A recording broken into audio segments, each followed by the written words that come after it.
All right. Welcome back, ladies and gentlemen. This is David Patrick Harry with Church of the Eternal Logos. And today we got a fun stream. This is an open panel in which we will be asking, what is the unique identity and characteristics of American Orthodoxy?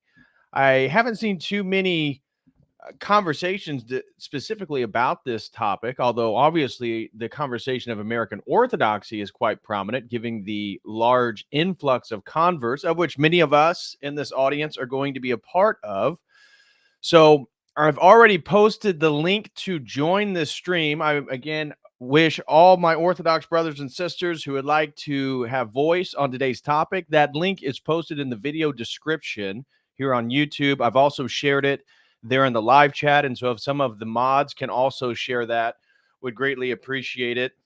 And so we don't have too much of a monologue. I really want to get straight into the conversation, and other people are welcome. So if you're in a Western European country or you're in Canada, you're free to come on and share your perspective on this. And so I had a few things to open up. Obviously, Orthodoxy in America has some unique characteristics. What are a few of those?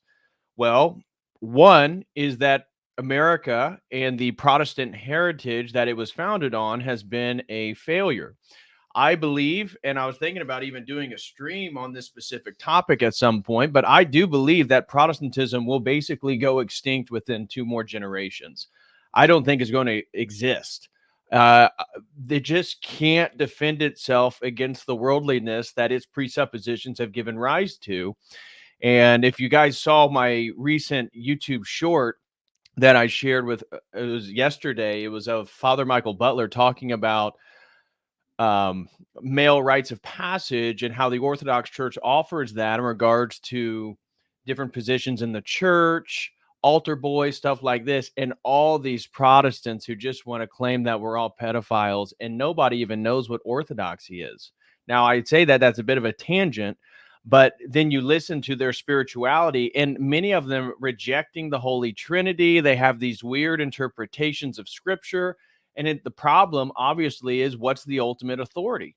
And this is going to be playing part to orthodoxy in America, because I'm sure for many converts coming to the Orthodox Church, kissing the hand, submitting to the hierarchy, submitting to the authority of the church can be a bit of a hindrance. I know the first time I went to an Orthodox service, I had already, as you guys know, I've said it ad nauseum, already did a sort of course during my PhD work on the history of the Orthodox Church and the development of its theology.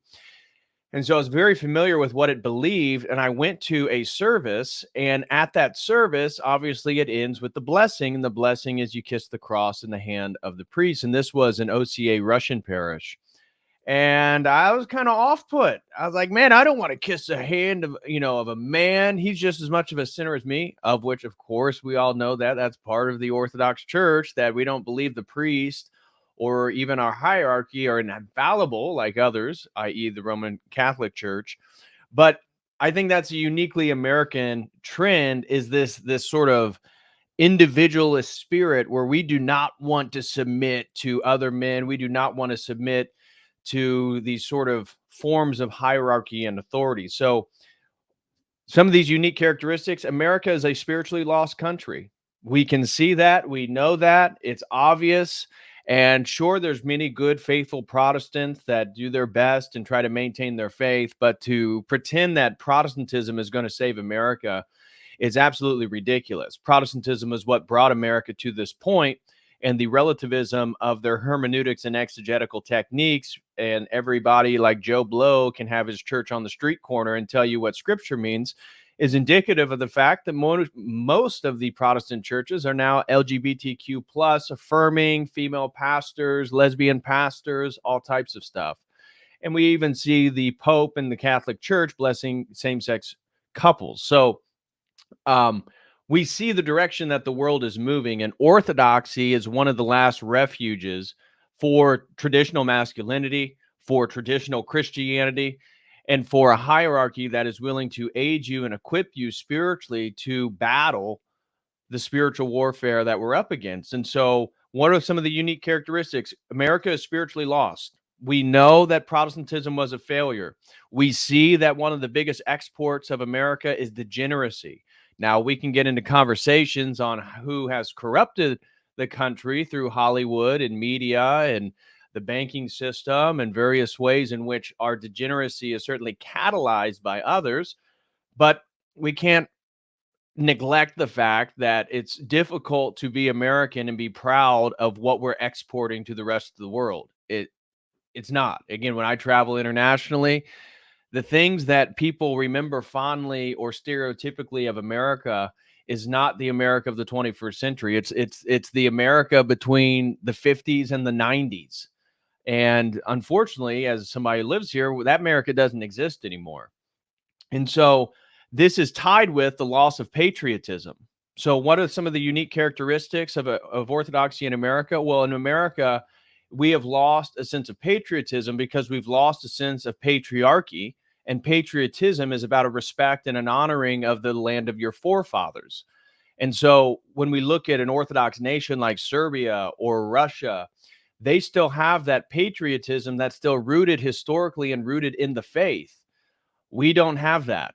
And again, the collapsing of masculinity and traditional values is part and parcel of the collapse in authentic patriotism. And authentic patriotism is also calling out the failures and the evils of our own country, and then having the willingness to correct those things. Obviously, within the American context, Orthodoxy is not the historical faith. Protestantism and then eventually Catholicism, but also many esoteric spiritualities. Anybody who's looked into religion in America knows that whether it be Masonry, but all these sort of esoteric spiritual faiths that come out of the Western esoteric magical traditions of Europe were here from the get-go. And it's always been a part of the landscape of American spirituality, is these sort of magic, astrology, all types of forms of conjuration. And so as Orthodox Christians, we are a convert nation. We are a convert nation, and that brings good things and bad things. One of the good things is it brings strong, zealous converts, because within this American context, the people who are coming to the Orthodox Church recognize the failures of the United States of America, recognize the decline of this project that was set forth, and are aware of the spiritual warfare. Many of us grew up in one of these nominally Protestant Christian churches, or we rejected God at some time, went on our own prodigal journey, realized that evil actually exists. And if evil exists, what are we going to do to find the opposition to that? God. And eventually that leads into church history, that leads into philosophy and theology, and that brings most people to the Orthodox Church. And so we have a lot of zealous, good faith converts. That's one of the positive things. One of the negative things of not having the historical faith here is that we have to then submit ourselves to the hierarchy. As I said, is not easy for a lot of Americans to do. I noticed when I ever brought particularly men that are not Orthodox to an Orthodox church, and they see the kissing of the hand and stuff like that, they look at this as a sort of worship of a man or something, when that's not it. We're submitting to the priesthood founded by Christ. That's what this icon here is. He is the priest, the head priest of the Orthodox Church. So we have to gain the church's phronema, and we have to shed so much of what makes us uniquely American, but also shed the things in us that we're fleeing in our culture. And that's a difficult part, but that makes us real spiritual warriors in the battle, because we have to realize, as Father Turbo has said, once you get in the church, you realize you're the problem. And we, as converts fleeing the degeneracy of America, we still have all that degeneracy in us, and it's in the church that we work that stuff out and try to acquire the church's phronema and mindset. And so this submission to an authentic hierarchy is also part and parcel of the meaning crisis. We've talked about the Peterson, Vervaeke, Vanderklay whole thing, the circles about trying to resolve the nihilism in the West. And I would say one of the genuine things that men desire is authentic authority.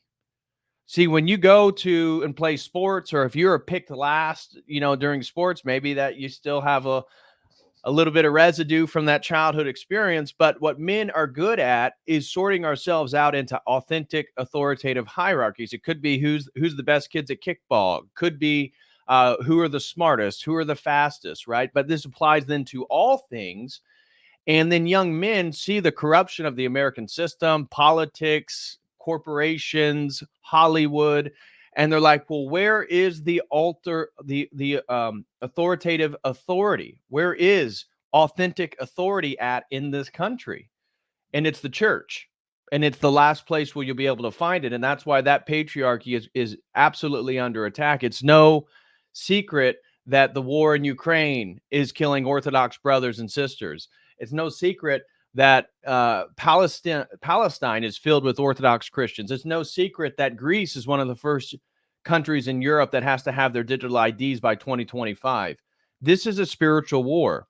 And one of the differences, I've talked with people from Greece and the American context, shout out to my buddy Charzanis, is he highlighted in Greece, people aren't as aware of the spiritual warfare because they're inundated with their orthodoxy, which is a good thing. If anybody's gone to Greece, you see that orthodoxy is in the soil over there.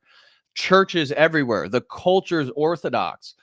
But one of the claims that he made, again, just witnessing what's happening online in the Western world, is that the converts in the Western world coming to the Orthodox Church are much more aware of the perniciousness of this spiritual agenda to take away the image of God out of all of us, whether it be our sin, transgenderism, transhumanism, destroying our countries.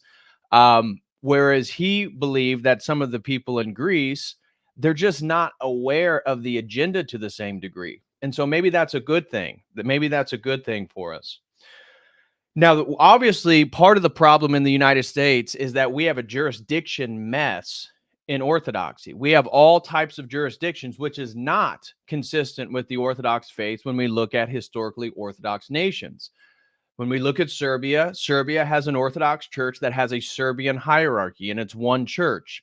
You come to the United States, and we have all types of churches from different jurisdictions. And this has been a mess that has been attempted to be resolved many times. And in a way, that was the hope of the Orthodox Church of America, the OCA. But as we've seen, they're actually, in regards to the top of the hierarchy, one of the more liberal churches in the United States. And so, in a weird fall of providence in the United States, we have all these jurisdictions, and it appeals negatively to consumeristic tendencies in ourselves that, oh, well, we'll just church hop, go to different churches, figure out which one fits us, and then we'll choose that one. But at the same time, when 2020 happened, when the coup happened, we also got to see which churches would stand firm. And then those churches have got a lot more people converting to them, which is a good thing. And so, in a weird fall of providence, this multiple jurisdiction thing is an absolute mess, and it's detrimental to an American Orthodox identity. But at the same time, it has allowed the wheat to be separated from the chaff.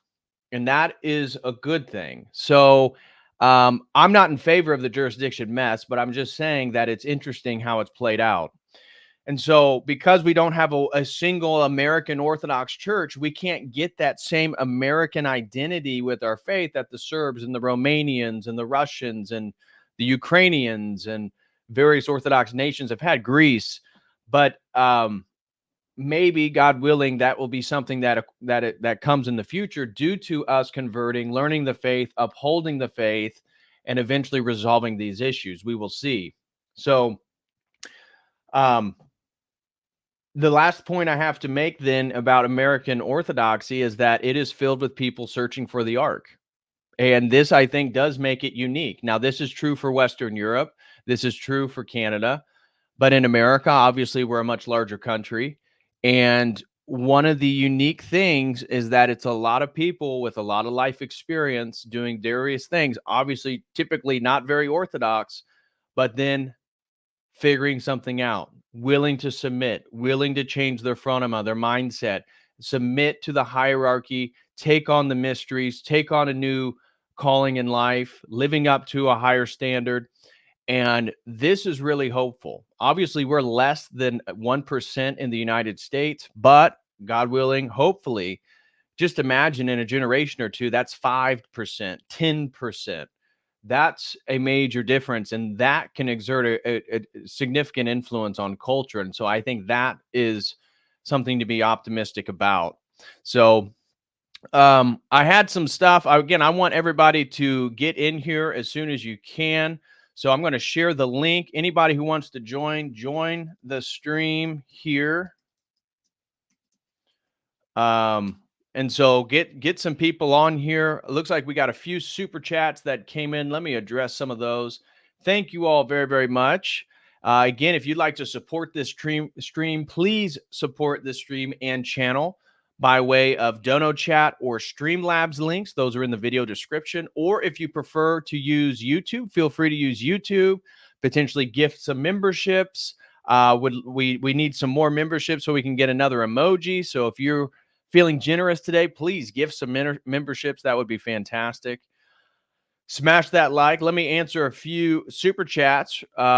First one comes from Merfolk Enjoyer, and he says, how do we know what American is in order to bring it into Orthodoxy? I don't see shared culture, values, or ethnicity across American history.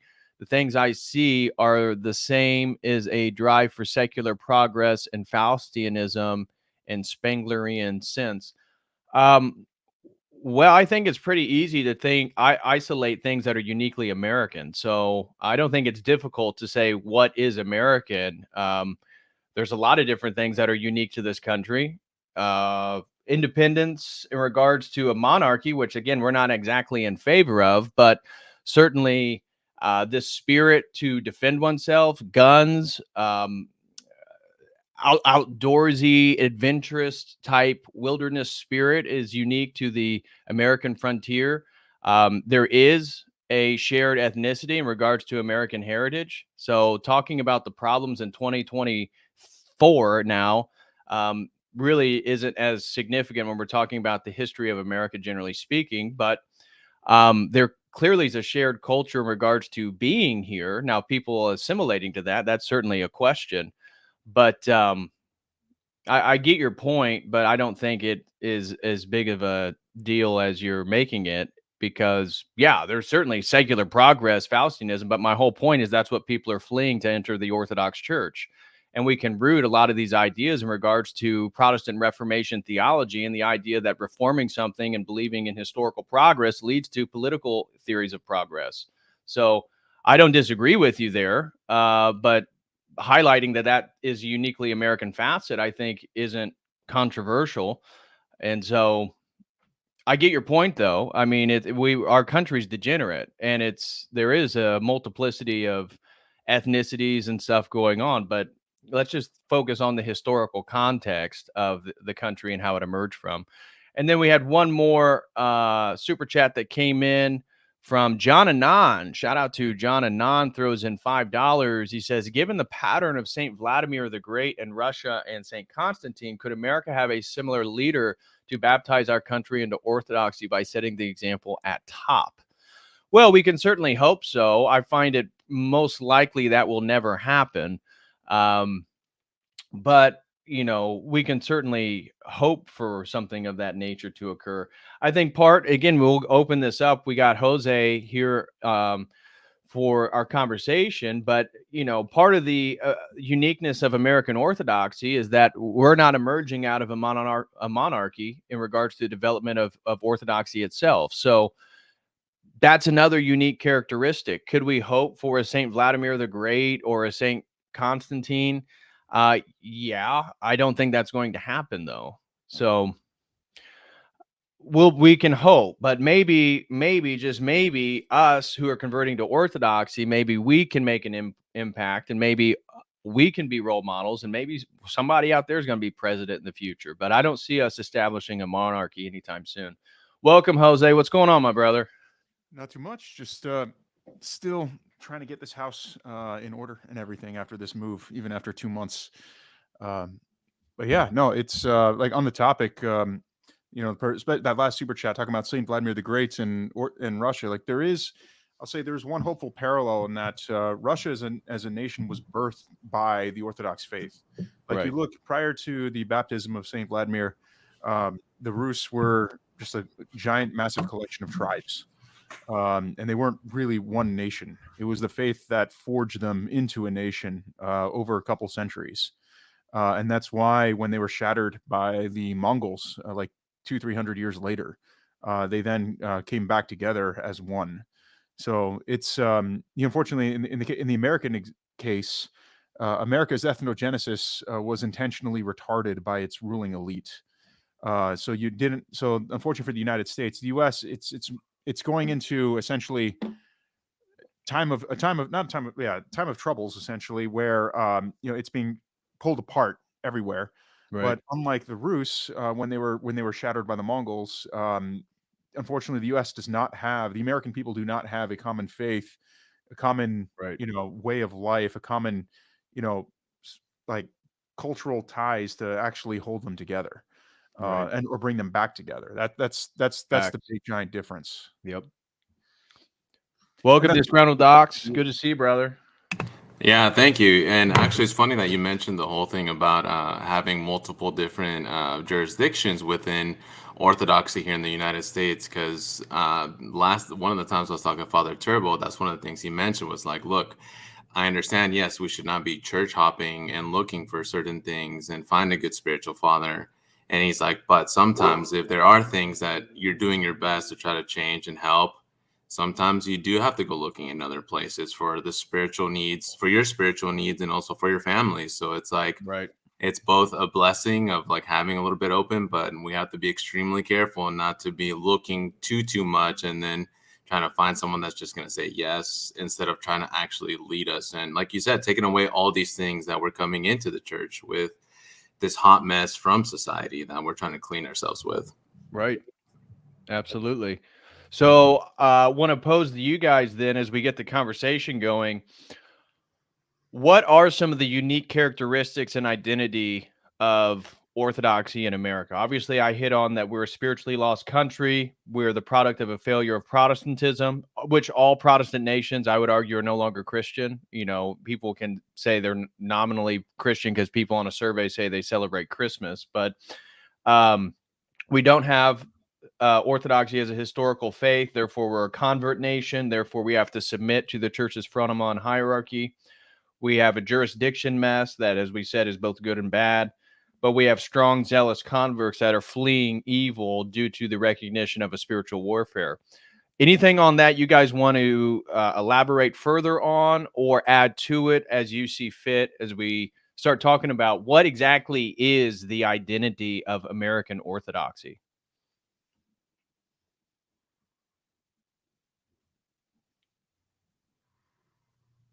Not everybody at once.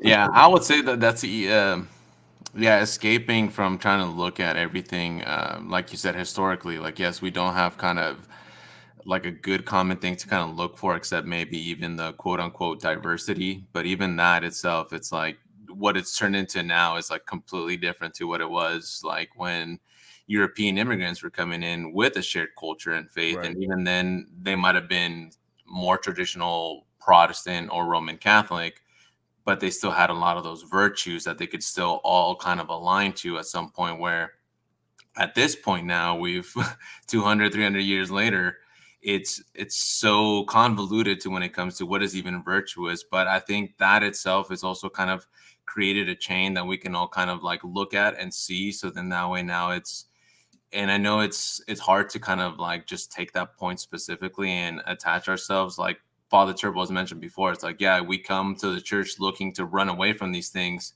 but then we're also bringing in other things, thinking that it's, oh, well, I just come here to escape the alphabet soup stuff, all this society, you know. But then it's like there's other things too. It's like the church is going to take away those things from us, because it's like, are you coming to the church for that or for Christ? So I think I think it's a good thing within that, something that we can attach ourselves to. And once we kind of start looking at that and seeing the virtues and looking at the history of the United States and the actual good things that we have, then that can definitely become something that we can attach ourselves to kind of baptize certain things that have been good within the country. Mm-hmm. Well, and Mr. Prodigal makes a good point here. If you guys have heard of the Appalachian style chanting that has been growing, and also then we have the Southern Dixie, the Ortho Dixie movement. Again, these are uniquely American movements that are sort of baptizing themselves through the Orthodox Church that I think are things to be celebrated. Maybe we can get into, John Anon throws in another super chat here, questioning what exactly American identity is. Clearly, the English heritage. So he says, can America be defined by a common English language, national borders, citizenship, and acceptance of Christian values? And I would say historically, yes. And that's why we're seeing a push to sort of undermine some of those things in multiple ways. And there's a major difference between the Ellis Islanders that were coming from Europe that had Christian values than what we're seeing now.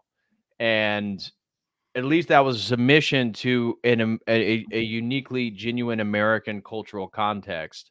At this point, I agree with the original super chatter. There is, claiming what exactly American identity is. It's almost like Americana, like vintage Americana culture is the last remnant of that. And you kind of see that with the border crisis. The states that showed support for Texas was the South, the Midwest, and some of the Mountain West states. All the only states where you'll go and probably find somebody with a cowboy hat and still like that sort of rugged American identity. But To bring it to American history, if I can. yeah, go ahead, brother. Go ahead. Anything. Especially in terms of concerning Ortho Dixie. The thing is, like, in terms of ethnogenesis, Dixie was the most along the way of developing like an ethnic identity.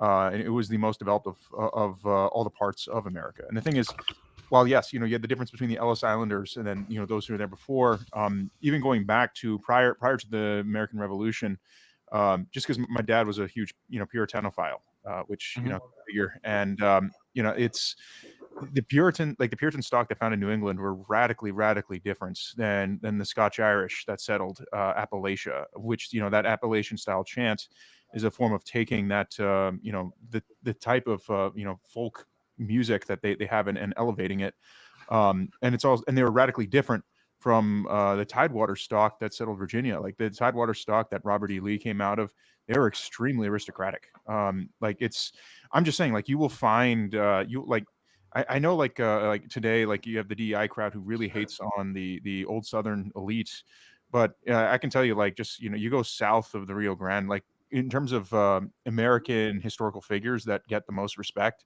you're going to see Stonewall Jackson, you're going to see Robert E. Lee. The fact is, I mean, even, and not just because of their own political views, because I know like Robert E. Lee was hugely against, like he was hugely against America expanding its empire into Latin America. But Robert E. Lee is not just respected for that, but the fact that he was an aristocrat, and much of the Latin America was settled by second sons, third sons of aristocrats. So there is that that's aristocratic mentality that developed in the South, and and also that came from the Tidewater folk, and you have this pioneering I'll call it like pioneering like backwoods types who became their own form of backwoods aristocracy. Jack Hinson would be just as a if you want to look at one character in American history who defines the backcountry aristocracy that arose out of the Scotch Irish, Jack Hinson's One Man's War is an excellent read. I know Father John Whiteford has recommended it. I strongly recommend it. I haven't read that. I'll have to check that one out. Say that again so I can pull that up. Jack Hinson's One Man War. And later, just email me how much it will cost for me to sponsor you to do a stream on that book. I know you, okay. you want to do a stream on it, and I'll help cover the cost of that. By Tom McKinney? Yes. Got it. He is one of the greatest. Jack Hinson was also one of the greatest snipers in the history of mankind. He was easily surpassed by the White Death in Finland, but he's the greatest sniper, American sniper for sure, and definitely the greatest Anglo-Saxon sniper of all time. Wow. All right. Well, I got it. I'm going to get that copy. I'll buy it today. Father Joseph, thank you so much for hopping on. Again, the topic, as you see, is what is the unique identity of American Orthodoxy?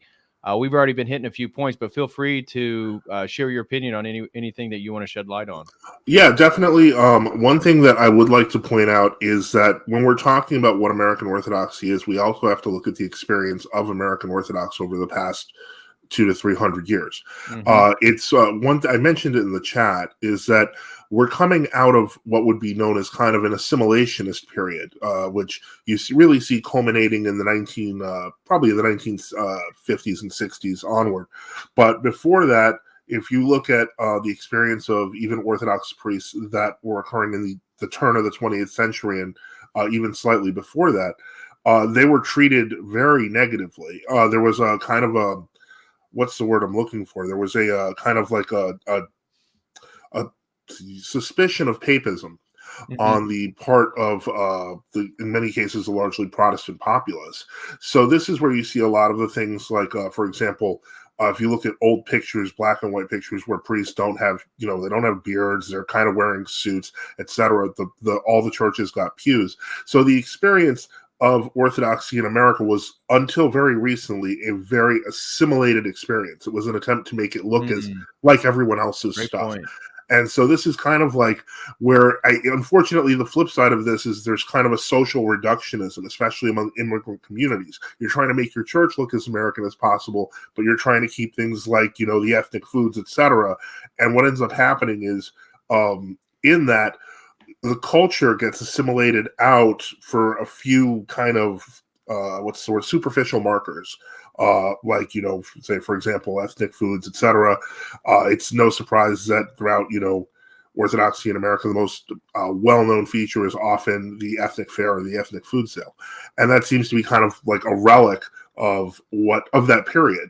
But as new converts come into Orthodoxy, they're not even sure what to make of that, because that's where you hear people.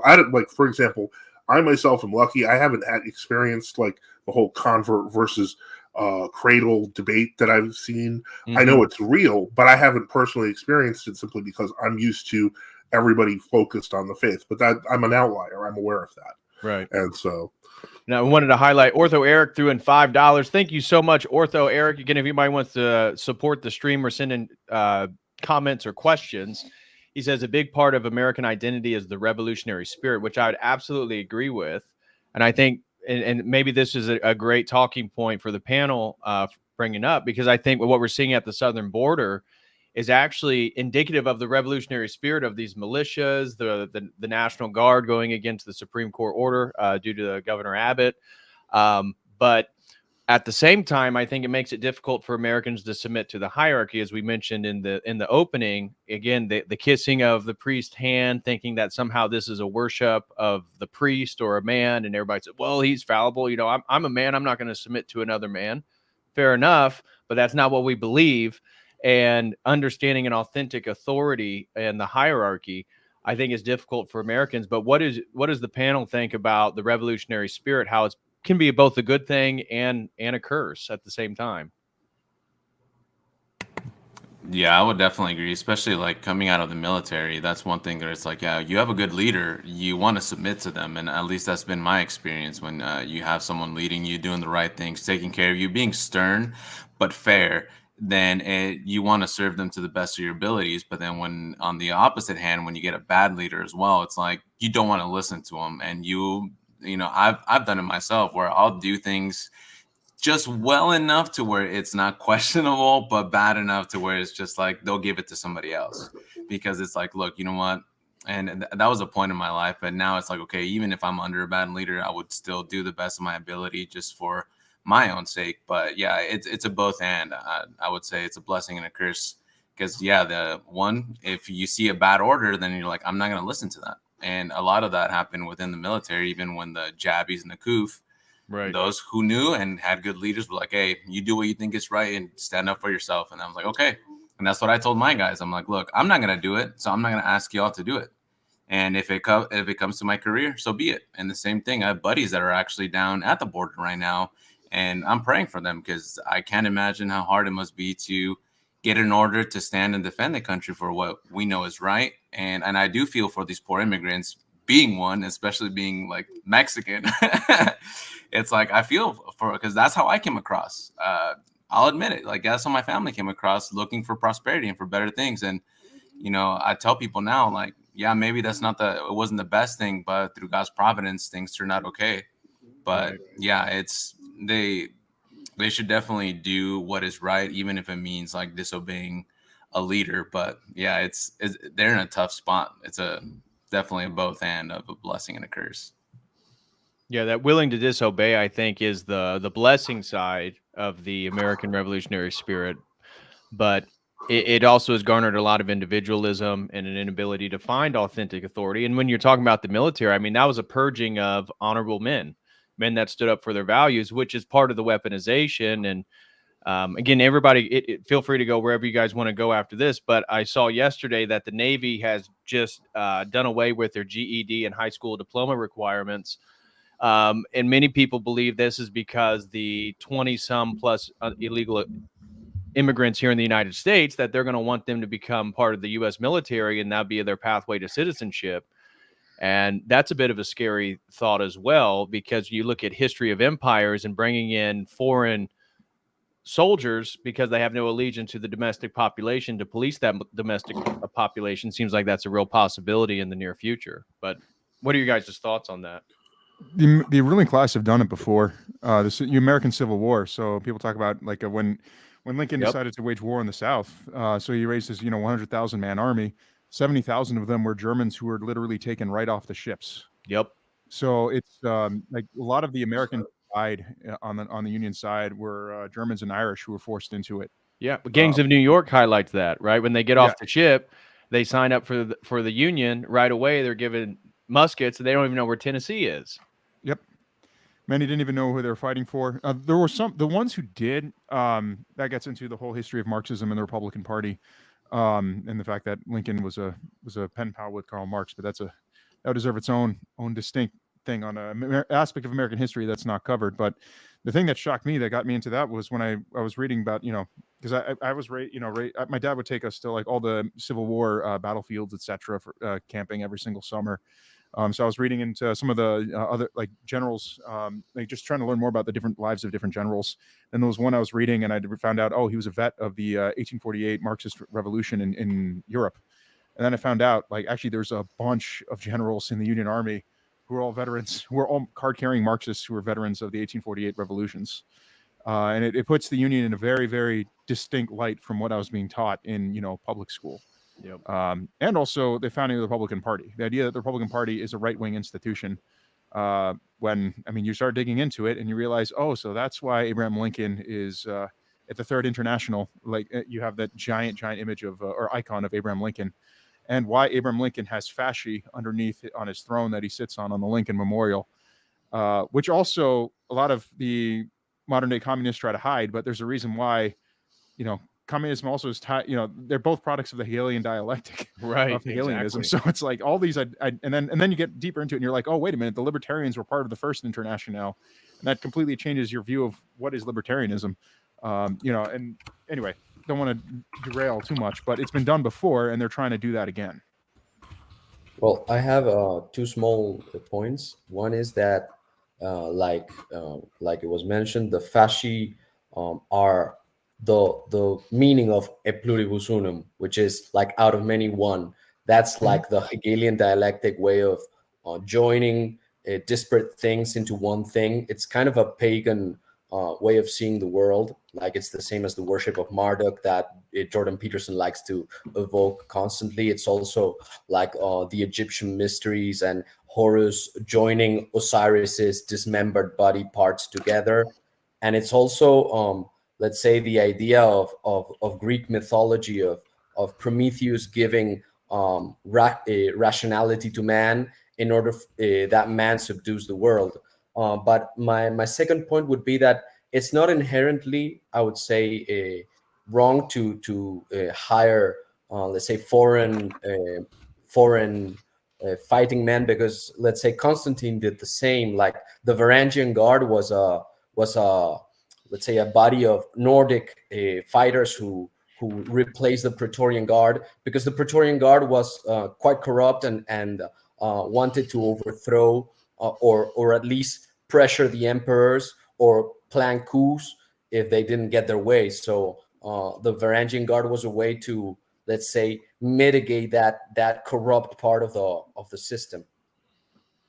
Well, that occurred in the that occurred like in the 12th, 13th, 14th centuries. So that was a lot later than St. Constantine. But hired mercenaries were certainly part of it. But also when you look at the fall of the Roman Empire, the mercenaries of the Goths, they spread them all around the Roman Empire, and that's what allowed them to eventually take over Rome itself.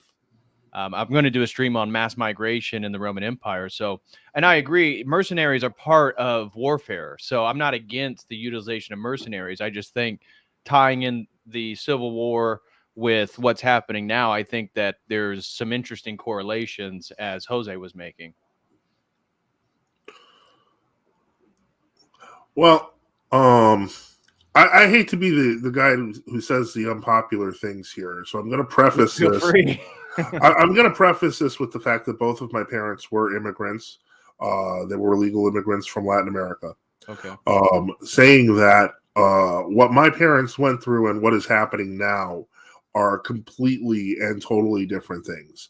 I do want to get into the issue of, the question of the revolutionary spirit being part of America. And in that sense, it kind of brings to mind the prophecy of Elder Ignati of Harbin, who said, what began in Russia will end in America. Yep. In that sense, the revolutionary spirit that we find occurring in Russia is one of a much more, well, I don't know if it's more of an evil nature, but it certainly had a more evil intent in the destruction of the monarchy Explicitly there. from the beginning, yeah. Right.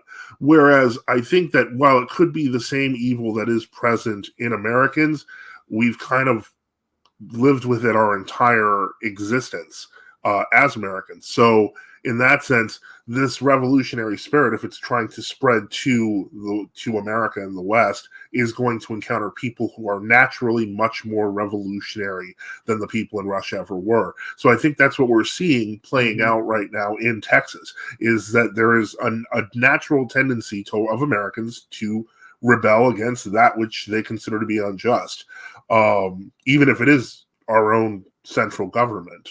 Right. Now the question, of course, and I brought up my own background before, is because people coming through the borders, etc. I, to some degree, am sympathetic, but then to another degree, I'm like, why are you, if you know that this is happening, and I'm talking about people coming up and trying to cross the border, if you know that this is not popular, and you know that there are literally, this is destabilizing the country. Most countries in Latin America have a solid border themselves. Right. But so it's, to me, it strikes me as incredibly hypocritical. We know that a lot of left-wing NGOs are pushing it. Exactly. A lot of these people have no idea what's going on. They're working through trafficking networks, sometimes being locked into slavery. The idea that letting people in through the border like that, and no offense to the disgruntled guy, I know you mentioned that was, I'm not judging you, but the point is that the amount of evil it's taking to move people here for the supposed greater good is staggering, and the amount of damage it's causing to the cohesiveness of the country is staggering. And so, in that sense, I'm kind of like, I understand why what's happening in Texas is happening. But to me, it seems like it's just a natural outgrowth. It's not even, at this point, it's not even a revolutionary spirit. These people are literally scared that their country is being demolished from within. So that has to be taken into account. If I could just comment, yeah, you know what? I wholeheartedly agree. There's more evil coming from that, and yeah, so I don't disagree with you at all, Father. So there's no offense taken, and yeah, there's a lot of it, and I see and grew up with a lot of that. Seeing the mass coming across the border, and then what California turned into because of certain laws like that of, hey, you come here and doesn't matter which way you do it, you become a citizen or whatever in that route. But the amount of death and child trafficking that comes across through San Isidro and through the different other borders as well, it's astounding, and a lot of people don't see that, and they're just like, oh, well, they're escaping and coming here for something. But it's the context of it, of why, like you said, there are NGOs. How is it that all of a sudden all these hundreds of thousands of people all of a sudden have all this money to move and be at one specific focal point? Yeah, there's definitely a lot more going on that sometimes people don't like to look at. So I do agree with what you were saying, Father.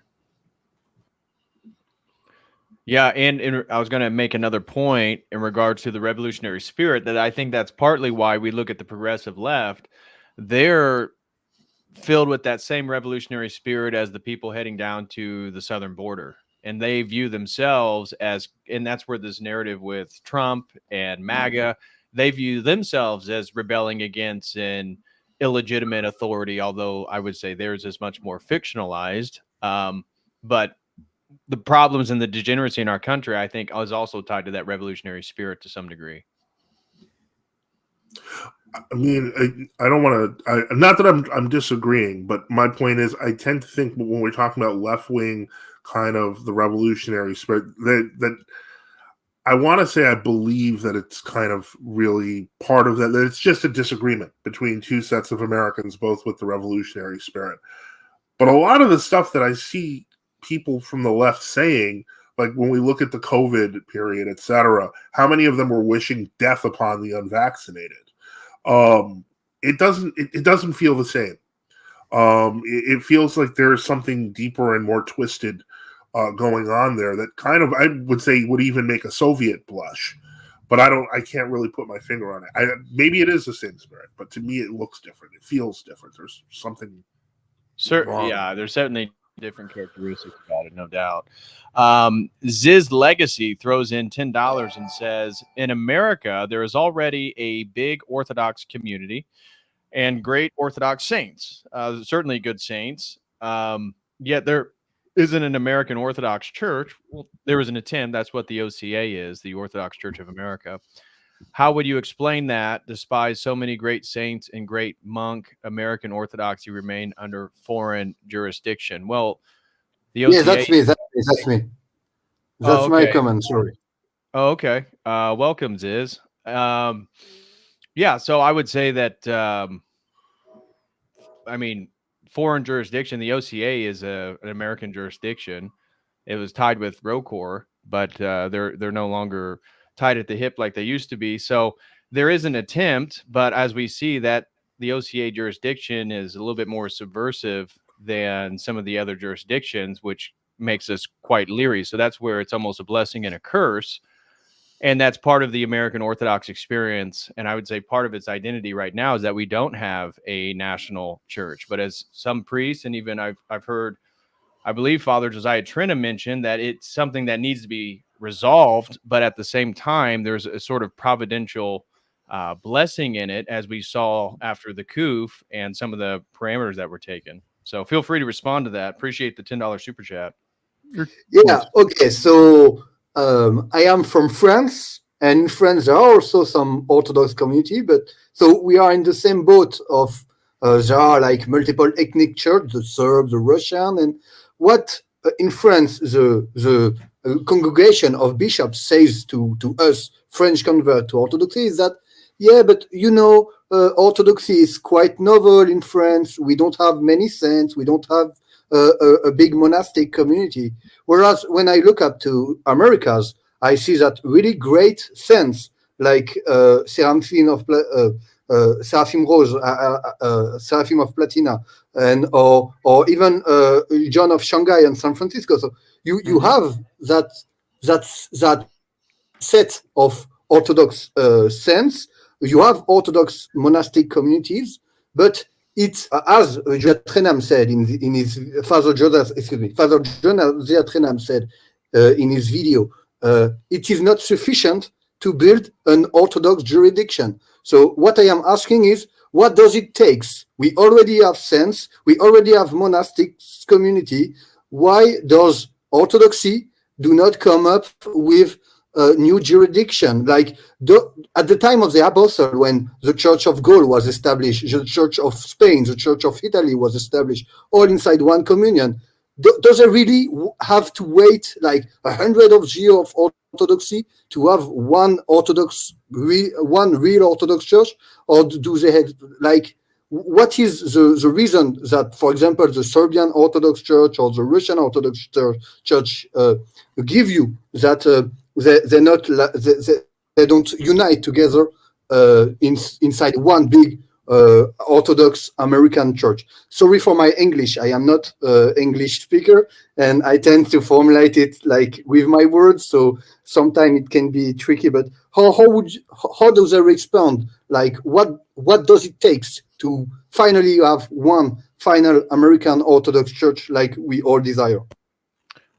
Well, I'll let the panel also share their opinions, but that would take, in a way, a synod by the hierarchs to sort of come to a conclusion on that issue. So that's part of the problem is the various jurisdictions haven't come to the conclusion that that would be ultimately beneficial for them and the country. And so it's just been a contentious issue. I don't know how it's going to be resolved. God willing, it will be resolved. I think more and more Orthodox converts is a potential for it to be resolved, but also speaking about it and bringing voice to the hierarchy, I think will help it. But in a way, the people can only do so much. It really, to resolve that problem is going to have to come from the top level. But if anybody else want to share their opinion on that topic?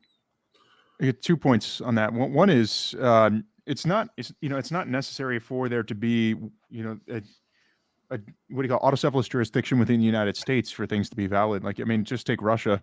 The Russian church was going for like 5 centuries before they achieved autocephaly.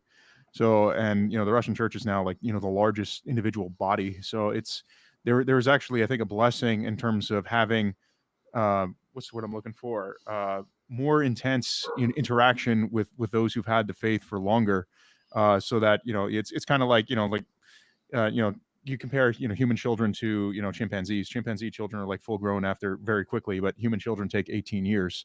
It's there's a, for lack of a better term, an incubation period for the faith growing in among a people who never had it before, and there is benefits to. I think there is a benefit to having that level of for lack of a better term, incubation from another people who've had the faith longer, who've lived it longer, who can impart it to you.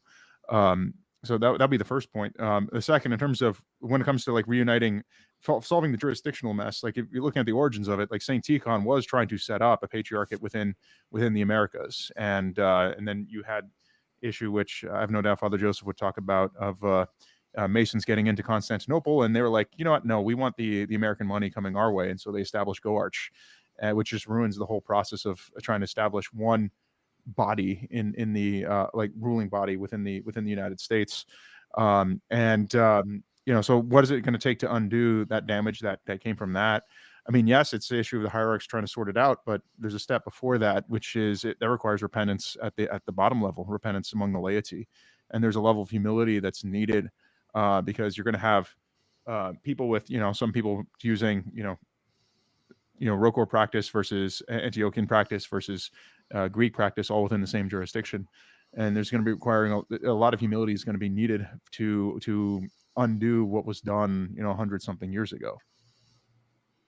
Oh, okay. So you said that during the time of Patriarch Tichon, there were already a plan to establish an American church, autocephalous church.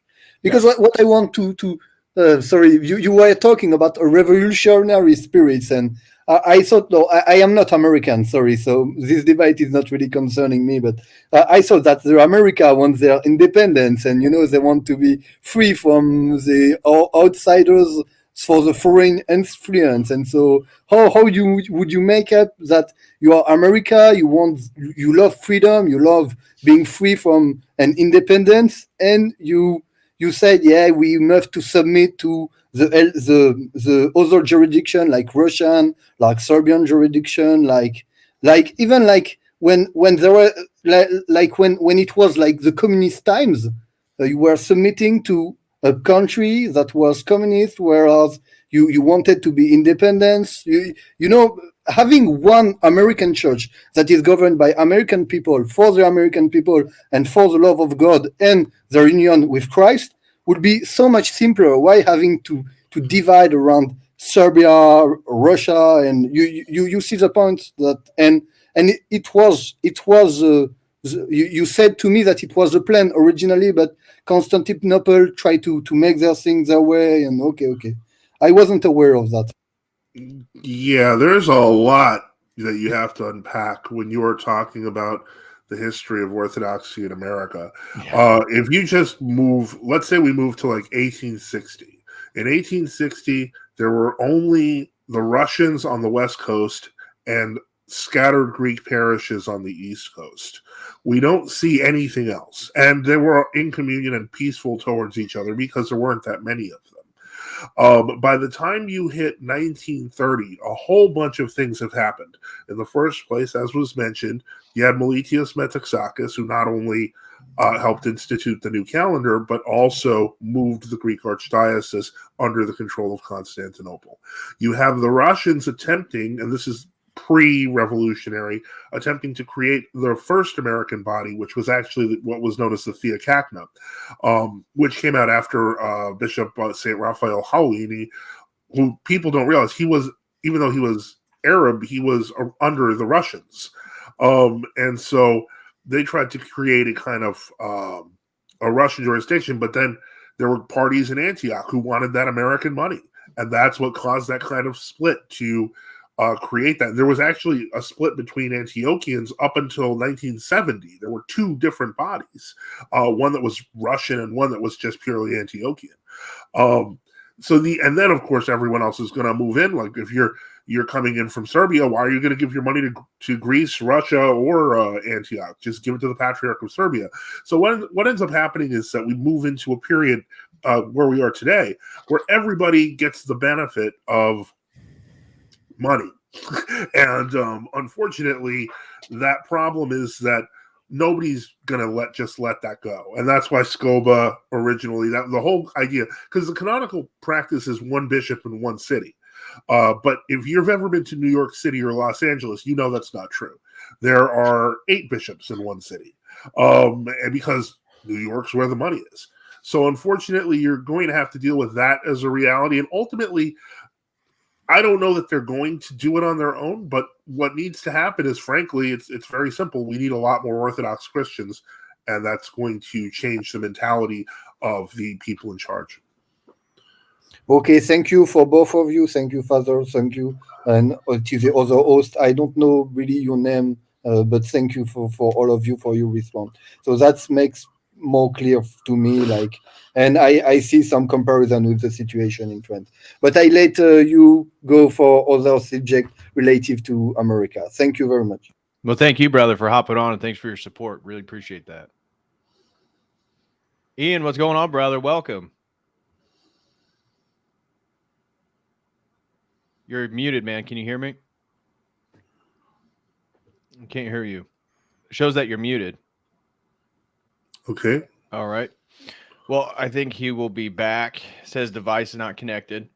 So, anything that was said you guys want to build upon? We had a super chat come in by L Dad, throws in $5 and says, we would be negligent to not discuss the radical or the racial diversity in America. The online Orthodox can be extremely hostile to people of different races. Well, certainly, I think that's part of the uniqueness of the American context is we aren't shared by a ethnic connection anymore. And so, people have heard a lot of bad stories about Russian and Greek parishes, particularly being ethnocentric. But I mean, what are your guys' thoughts on that in regards to? I think he may be referring to, and I'm just going to say it flatly, he may be referring to black people. There is a lot of movement in Orthodoxy in America to reach out to African American communities. However, when we talk about, online Orthodox, I mean, I know what kind of people he's talking about on Twitter. They see a black guy and a white girlfriend, and they're both Orthodox. Or wife, etc., husband and wife, they'll just pop out of nowhere and just be like, "This is against God," and that's not. But people are afraid to say anything about it. I mean, I have, and I think a lot of it's kind of stupid because when we're talking, eventually, when we're talking about Orthodoxy, we deal with a lot of distinct ethnicities, whereas in America, that kind of experience has been reduced to some sort of form of colorism.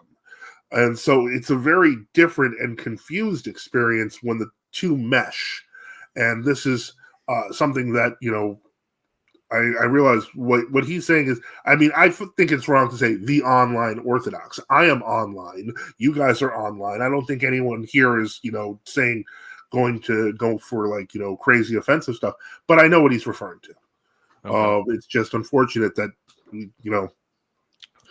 It's also an element of when we enter into Orthodoxy, we bring our own hot mess with us. Part of it is frankly uniquely English baggage that comes with it. Because when you compare the English settlement of the New World, versus the Spanish or even the French, the Quebecois, you have the Métis even in Canada. Like the fact is, like Spain had this massive old Spain. Because I want to clarify that what calls itself Spain today is the child of old Spain, which is a very different entity. Well, how old are we talking? So 500 years ago, they had a huge council within the Spanish Synod debating over the Native Americans, were they human? Were they descendants of Adam and Eve? And the conclusion they had in the end was yes. And so they're like, okay, we have to convert and we have to absorb via intermarriage, and that's what Okay, so you're still referring to Roman Catholic Spain. I thought you might have been referring to Orthodox Spain in the 9th century or something. Okay, so when they created the casta system, etc. Yeah. So it's because even advantage, a lot of my ancestry was done by my grandmother, and it's we got a lot of native. You got even a few Africans who pop up here and there, and it's what do you call it? And unfortunately, that is a baggage that some people are very wedded to in America in particular, and I understand part of it where it's a defense mechanism because you have. What I'll say, an unnatural pushing for what do you call it? Interethnic marriage is being pushed in the media in a way that's far outstrips what it actually is in real life. True. And also the thing is, I know the divorce rates for interracial marriage in the United States are horrific, but personally, the reason why I think that is, if you compare that versus the Spanish experience. It's because in the Spanish experience, they were marrying underneath one faith and they were being united in one faith. Like even the name Texas. So Texas, Tejas, it's actually not a Spanish word. It's a Caddo word. The Caddo were one of the large tribes that lived here. And they actually approached the Spanish explorers who were coming here, and they converted en masse. And Tejas is usually, or Texas is usually translated as meaning like friendship, but it means more than that. It actually means two races becoming one. Like that's what the name actually its origin in COTEL. That's what it means, becoming one in one faith. And that's so the thing is, you see the same thing in Russia. The Russians themselves were a product of mestizaje, granted not the extreme form of like Well, yeah, Native but Americans, I've got to interrupt here because Sure, one thing we have to establish is that what you're referring to in terms of Spanish culture is not generally the American experience.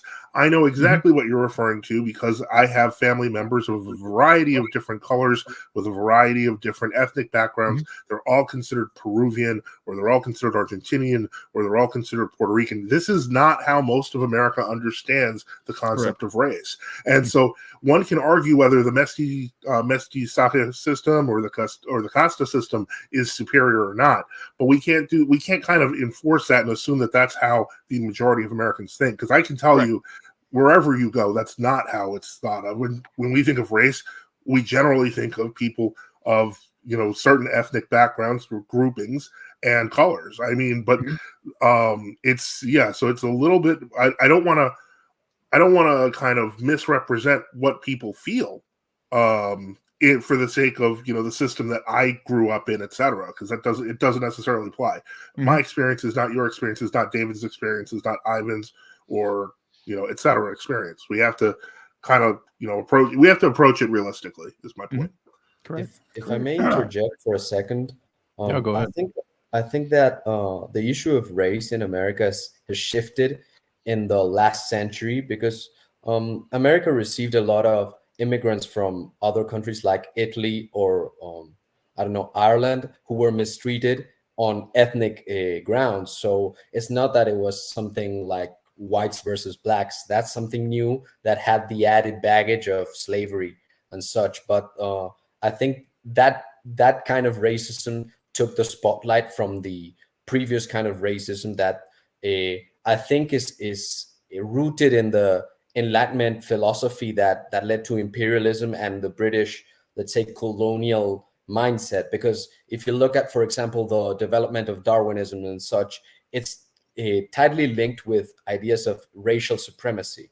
So I'd say that those were the ideological, let's say, ferments that led to political justifications to subjugate the world.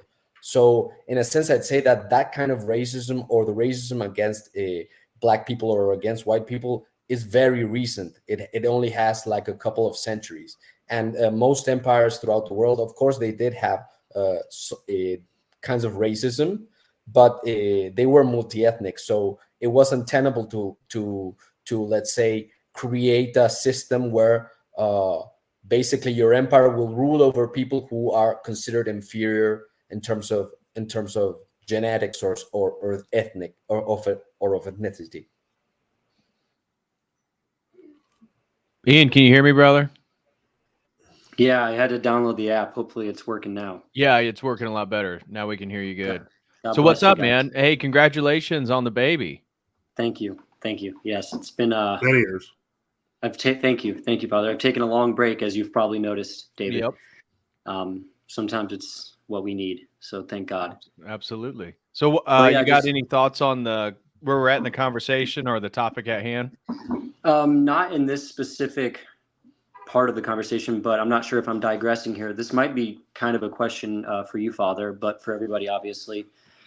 From a clerical standpoint, I'm a convert, first generation American. I have, my wife is converted. My son has converted with us. And then my son from my previous relationship, I should add that. But me and my wife recently had a baby, and he will be cradle Orthodox. And I know you've kind of touched on the whole cradle versus convert thing.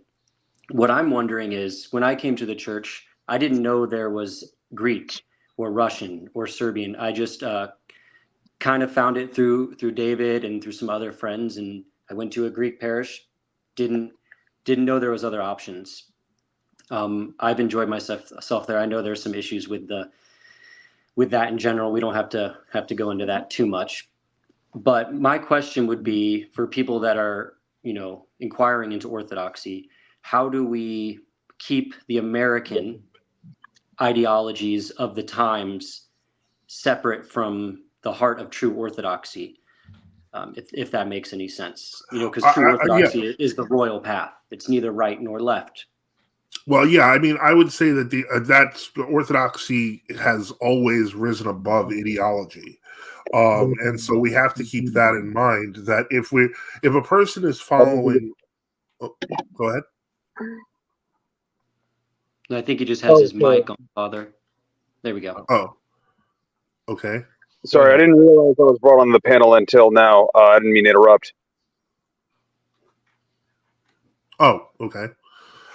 Yeah, I was just going to say that Orthodoxy elevates above ideology. The simple reality is that if we look at all the services and prayers of the church, one can be occupied throughout the entire day with work and prayer, and there would be nothing else. And ultimately, that is, I would say that's the ideal. That's the monastic ideal in any case. And those problems take care of themselves. We had somebody, the guy, Ziz Legacy, pointed out that America had many great saints, but in the case of St. John of Shanghai, he passed through France as well. So in that sense, this world is never our home, no matter what country you're in. And that's something that we have to remember. This is only a glimpse of the future.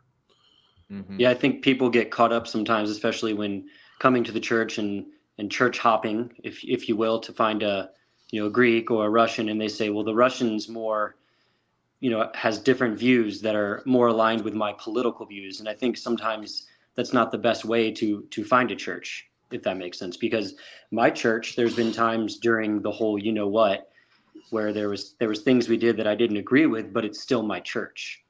And I think it's up to us as lay people to also, push back against what maybe our parish priest is doing or the patriarchs.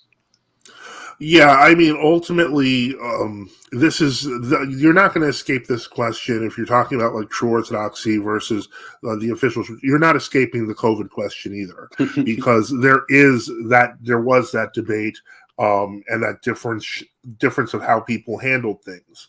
While my synod and a couple of others very strictly, were against it, that doesn't mean that everyone was. But more importantly, the question ultimately, it's going to be the question you're going to have to ask wherever you are, is does it rise to the level of heresy?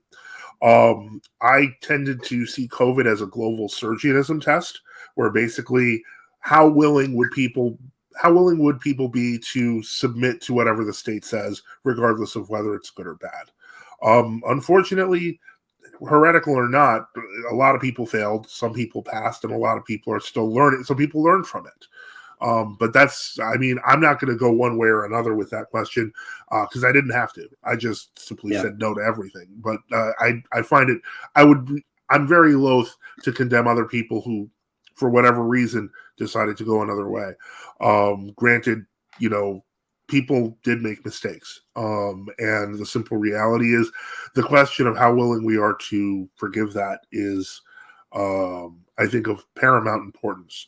But if it is something that you do feel that it was something to the level of the moral, the ethical, and even the spiritual, in terms of it being evil or immoral, then you have to do what you have to do. There's not really, that's true wherever you are. Yeah. I've also found that as I came to Orthodoxy, I started to realize the America that I thought I believed in isn't the America of when you become Orthodox. It's completely, like you said, it trumps all ideologies. So you have to, I got lost in that, still trying to be right wing or a libertarian while being Orthodox, and eventually they just don't work together. Yeah. Well, I mean, I noticed that Death Culture made a comment about the Yankee Empire versus the South, etc. I hate to be that guy, but I tend to think a lot of that is LARPing. What I mean by that is that there's very few things that I would say are genuinely Yankee. And while many people in the South do have their own culture, it comes to, I'll put it this way, where I live in Pennsylvania, and I see a bunch of Confederate flags. And no, I don't believe they all came from Kentucky. And no, I don't believe they all have a rich heritage from down south. They put up the flag because they want to say, I don't like black people. That's what it comes down to. And that's fine. You do what you want. But the point I'm trying to make is that those people are LARPing. It's pretending to be something that you're not. So that's why when I'm seeing, like, especially with this whole thing happening in Texas, people are like, oh, we're getting to the new civil war. There's literally thousands and thousands of people trying to overrun the borders. This has nothing to do with North and South. This has to do with whether we're an actual country. Yeah, there's a lot of people who fly the Confederate flag. The Confederate flag, that it is somehow anti-black, is because of the programming and lack of research on your end of what was going on during the Civil War and the region of the South and its culture, even before its time. I'm not talking about the flag or the South. I saw the flag in the South. I brought it up, but you're not listening, because in the South, there are people, before the recent BLM thing, there were black people who had the Confederate flag because they were Southerners. It's not a racial thing. Now, if you're in Yankee Town like I am, then it is a racial thing because you're no longer dealing with actual Southern people. The Confederate flag should stand for pride, not prejudice. And exactly. Pride is not a good thing either when it comes to other things. But I was born in Texas, so I could fly a Confederate flag because I'm proud of my Southern heritage. Right. But I'm in an interracial relationship, you know. I'm not flying it because I'm like, you know, rolling coal out of my diesel truck and just to LARP to make it look like I'm something I'm not. Right, exactly. But the point I'm trying to make is that it's lost. It's in that sense, it's kind of lost its meaning as originally what it was, which was a symbol of national heritage. But I think that it's it's taken on meanings that it shouldn't outside of where it came from. I mean, they look at what they're doing. Anyone who says that it's like a North versus South thing didn't notice that it was only yesterday that Thomas Jefferson's statue was removed in New York. Like, that's terrifying. These are, and that, so it's not like it's a Southern thing, like, oh, we just need to they took down Thomas Jefferson in New York City. The point, this is no longer a North-South racial. This is literally what the communists did, which is to destroy all elements of our previous history. Yeah. There you go. Yeah. That's the word. To delete history, whether or not it was good or bad. Well, if I may comment on that, I'm since I'm a journalist, I'm trying to meet people from different political sides, and right now I'm meeting a lot of people from the, let's say I live in Spain, so I'm meeting a lot of people from the pro-Hispanidad side, which they kind of idealize the Spanish Empire a lot, but their idea is sort of taking aside the political aspects, the cultural aspects they pine for are, let's say, more or less Catholic.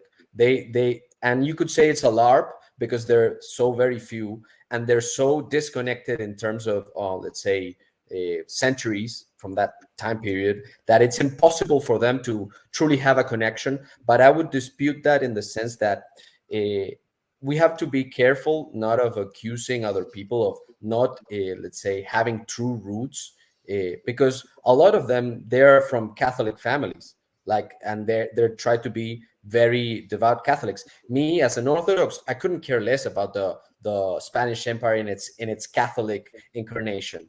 I can see a lot of problems with it, and it's very difficult, let's say, to enter into the political debate about those kinds of things and the historiography that you have to do and the justifications. Because, for example, Spain right now is dealing with a lot of, let's say, what they call leyenda negra, which means black legend, which is an attempt to paint the Spanish Empire as completely evil and completely destructive force, in the same way that the Anglosphere is dealing with wokeness and those things that are also affecting us. So let's not be naive and pretend that Orthodoxy, even in Russia, is somehow pure and pristine and without those problems, because perhaps maybe wokeness is not such a big deal in Russia, but Russia was communist until a few decades ago. So it's not that modernity hasn't impacted us. And furthermore, it might be a LARP, it might not be, but what we're talking about seems to be merely, let's say, pure cultural hegemony, because now Orthodoxy is trying to define itself within being a very small minority within a context of, let's say, open Satanism. And I don't think that since it's in the New World, Spain at least has the let's say, history to say, well, in the 8th century, we were Orthodox or something along those lines. But America doesn't have that.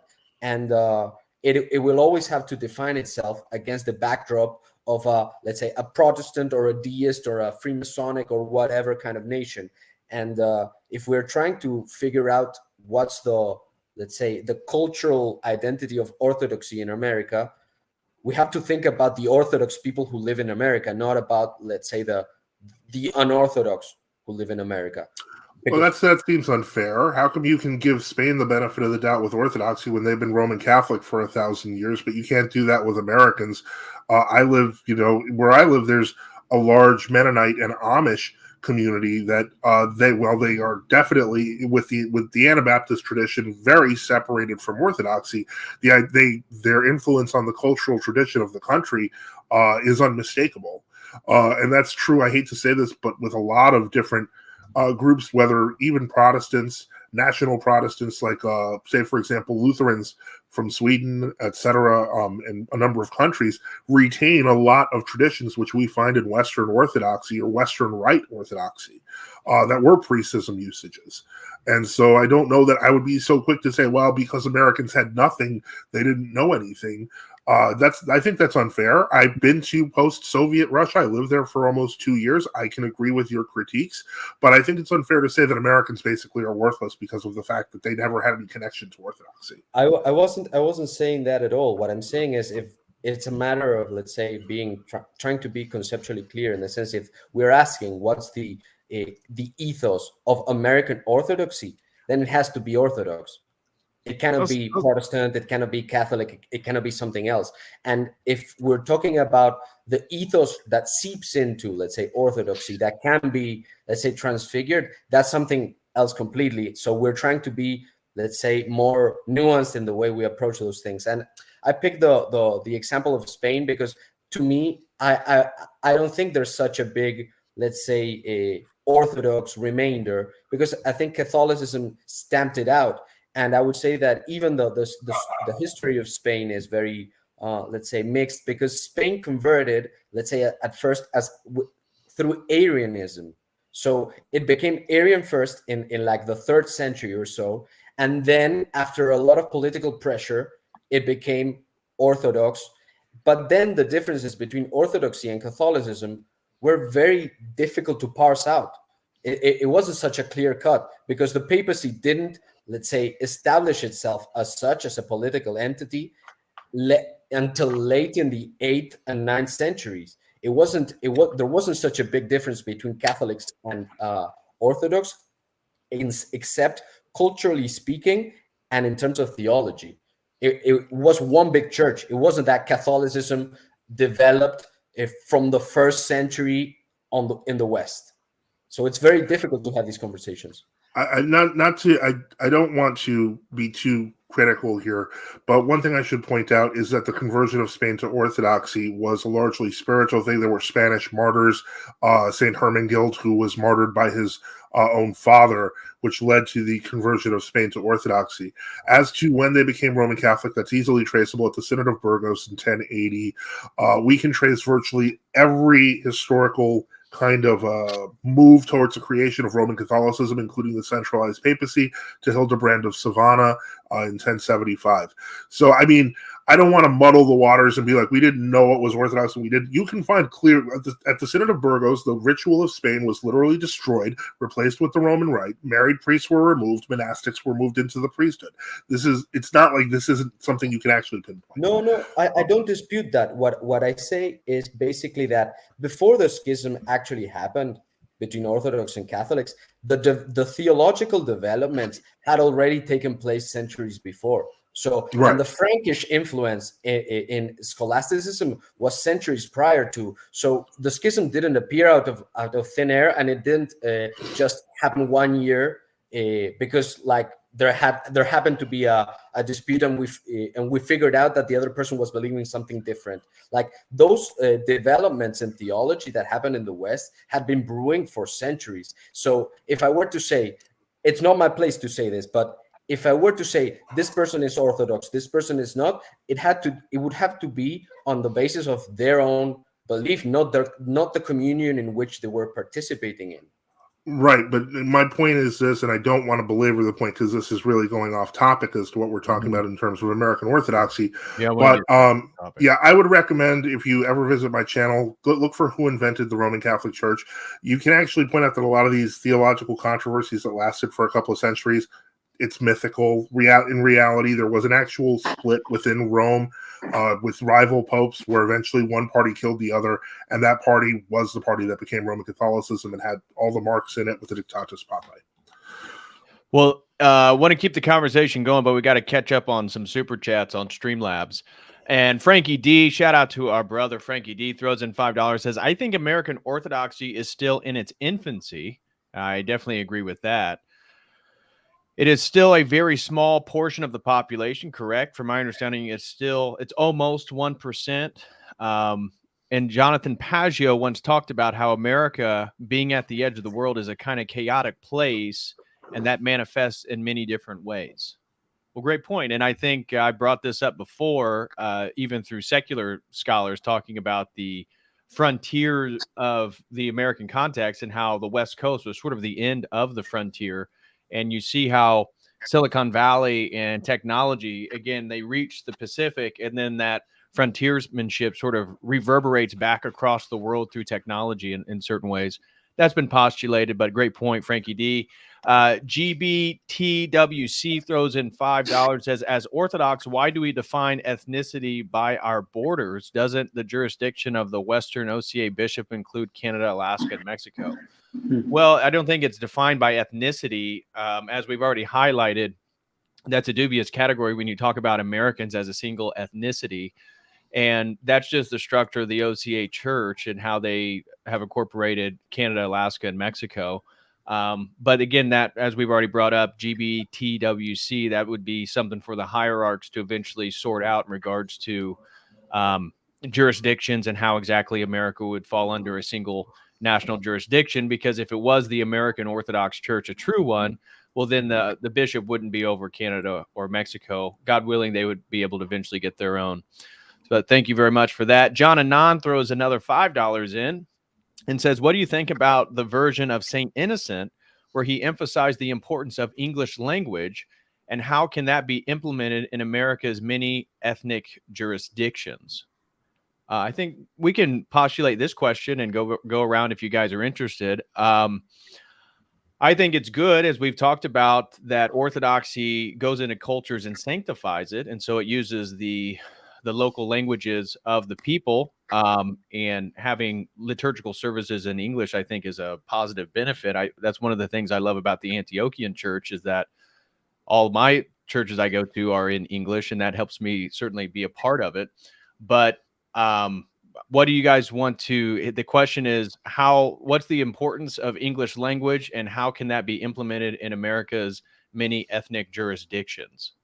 David, I'm gonna just real quick say that I got to go to a baptisms, but I wanted to just hop on and see you guys. Our first set of godchildren are being baptized today, so I'm gonna go get ready for that. Well, tell your wife I said hi, and God bless you guys.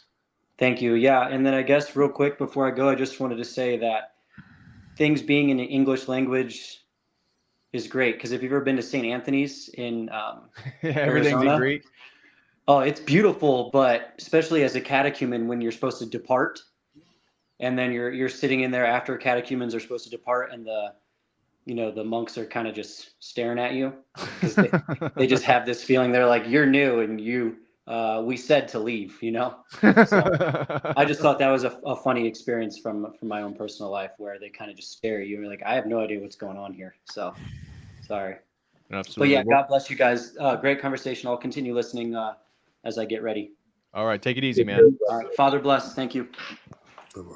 I was going to point out that what Father Joseph mentioned about money, in terms of how do you get a parish that's very ethnic to use more English? The answer is also money, at least from what I've seen in my own experience. I'm just saying, like, if you have people who are showing up to church and are giving, and they're English speakers, I'll say if the budget suddenly is increasing and it makes the priest's life easier, he's going to start shifting to more English.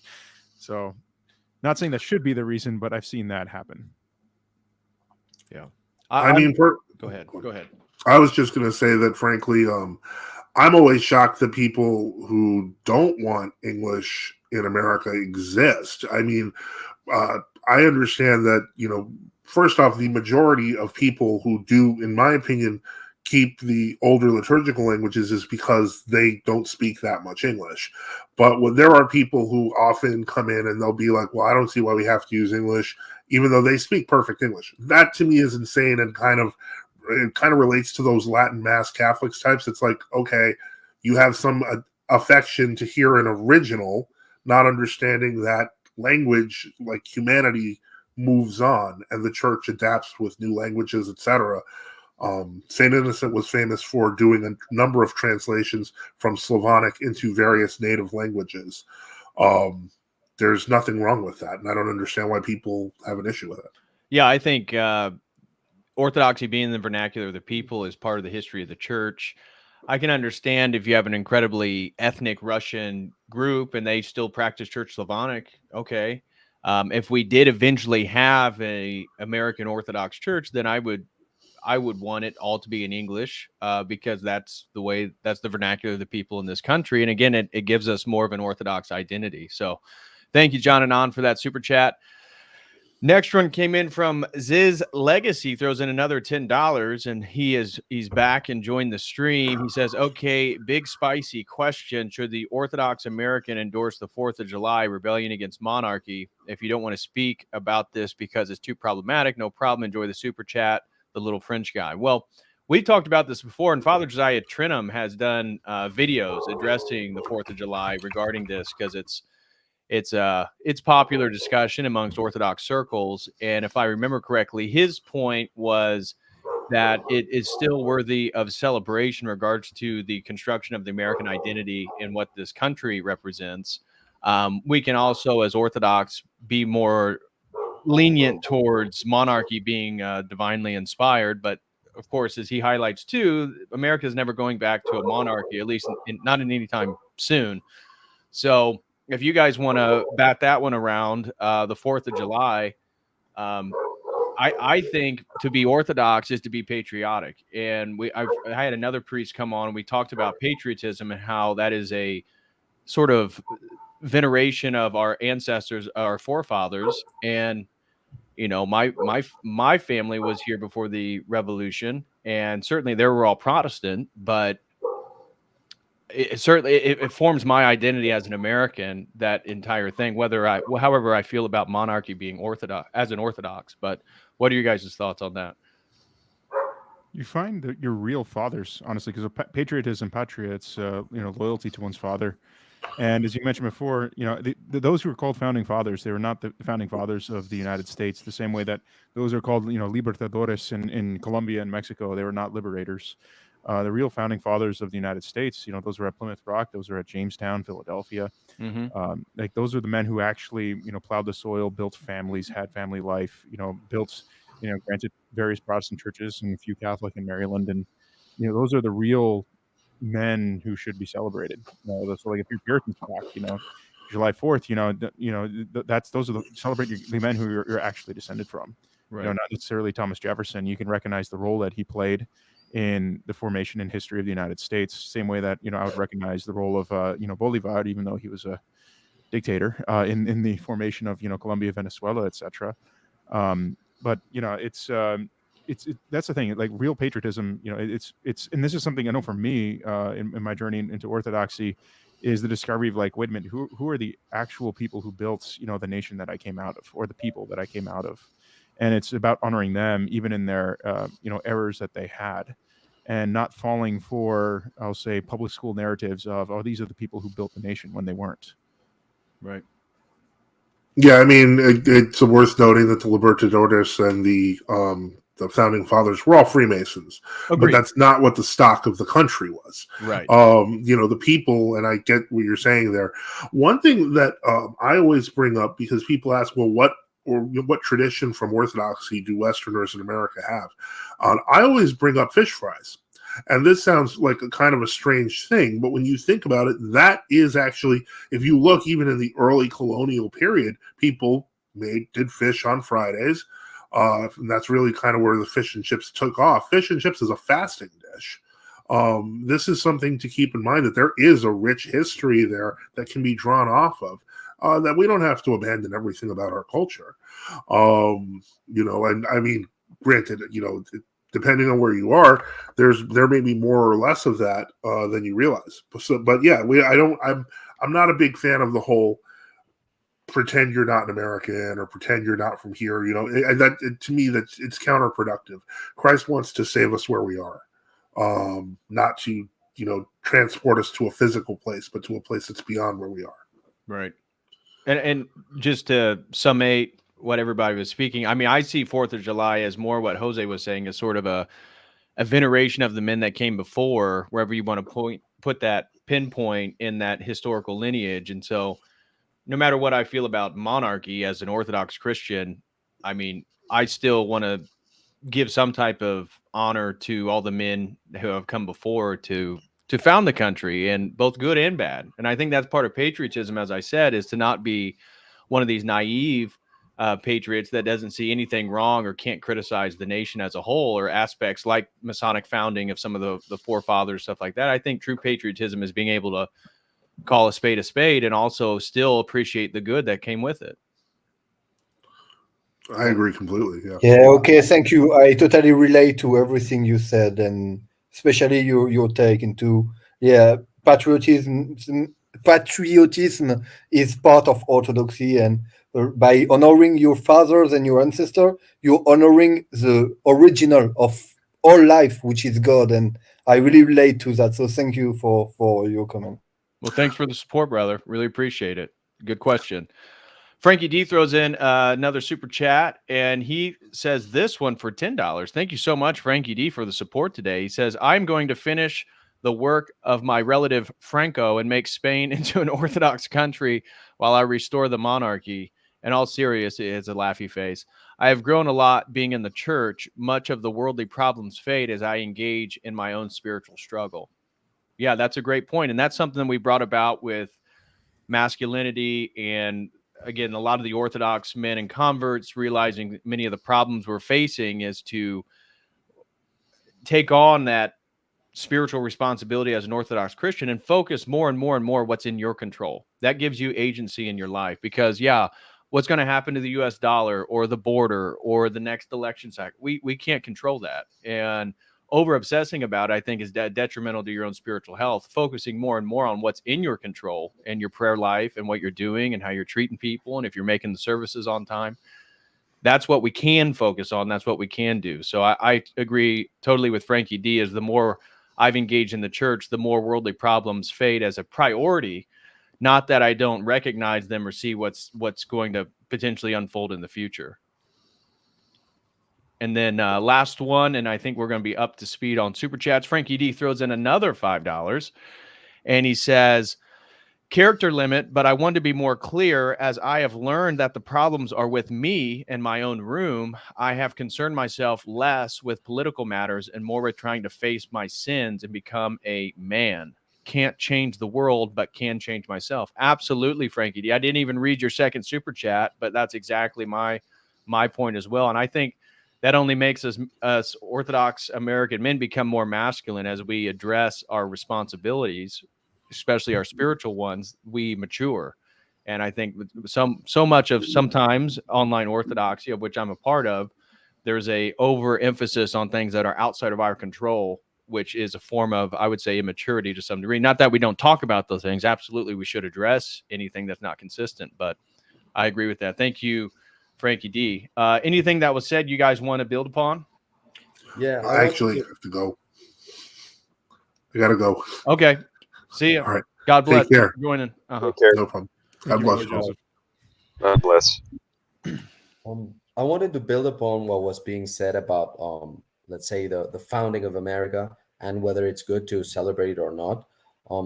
My spiritual father likes to celebrate the birth of Argentina. So there's obviously a clear Orthodox, let's say, blessing of that. But I would say that if we want to think about things like history or geopolitics or culture, we have to take a longer view and America is clearly the daughter of England, let's say, so the spawn of England. So and the cultural roots are there. So if you want to like create or think about let's say an Orthodox past, or even an Orthodox ethnic sense, you'd have to think about the Anglosphere, and for example things like Magna Carta, which are clear precedents for the American Revolution, because there's inbuilt in that Magna Carta, there's an idea that monarchs are not to be absolute despots.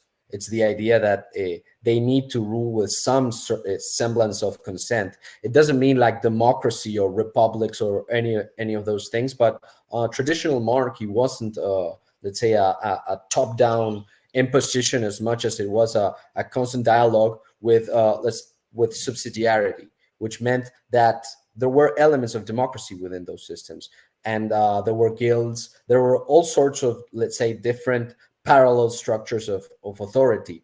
And I think that the US has a lot has a lot of great antecedents. Like, for example, the myth of Robin Hood is such a beautiful myth, and I think America in a sense tries to embody that particularly well. And if you look at, for example, that myth, it's okay, it's a fairy tale, but it's basically the idea of a common man rising up to defend and take care of the land, while a usurper is let's say, despoiling the land until the return of the rightful king, which in that myth happens to be Richard the Lionheart. But all those things aside, I think I'm clearly an Anglophile. I speak English because I love the culture, but America cannot think itself apart from England. It cannot think itself apart from the old world. And I think that if you celebrate independence too much, then you cut yourself off from parts of the most, let's say, fertile and fecund stuff in your history that you have. That also ties you back to even the Roman Empire and such. And I don't know if you've guys seen this series that Jonathan Peugeot makes with a guy called Richard Rawlings, that is called Universal History, which basically tries to, let's say, find those kinds of things. And I'm curious about your guys' opinions about those kinds of efforts, and if you know them.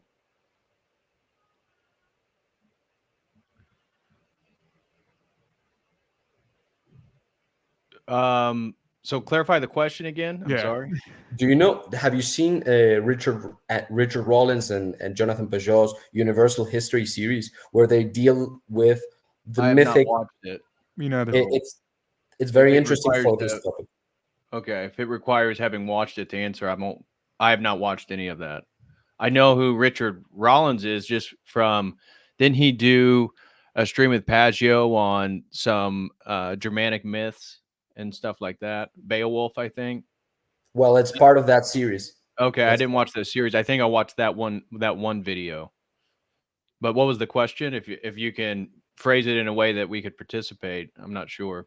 Basically, their concept is that there's such a thing as universal history, and that every country sort of traced themselves back to both figures in the Bible and figures from the Roman Empire. So, for example, you've got the question of England, which is the Holy Grail cycle and all those kinds of myths, and you've got the issue of France, which also has a lot of those kinds of elements, and they basically tie, for example, English culture with, let's say, the escapees from the Trojan Wars between Greece and Troy, and basically it's a form of, let's say, understanding your own culture through storytelling.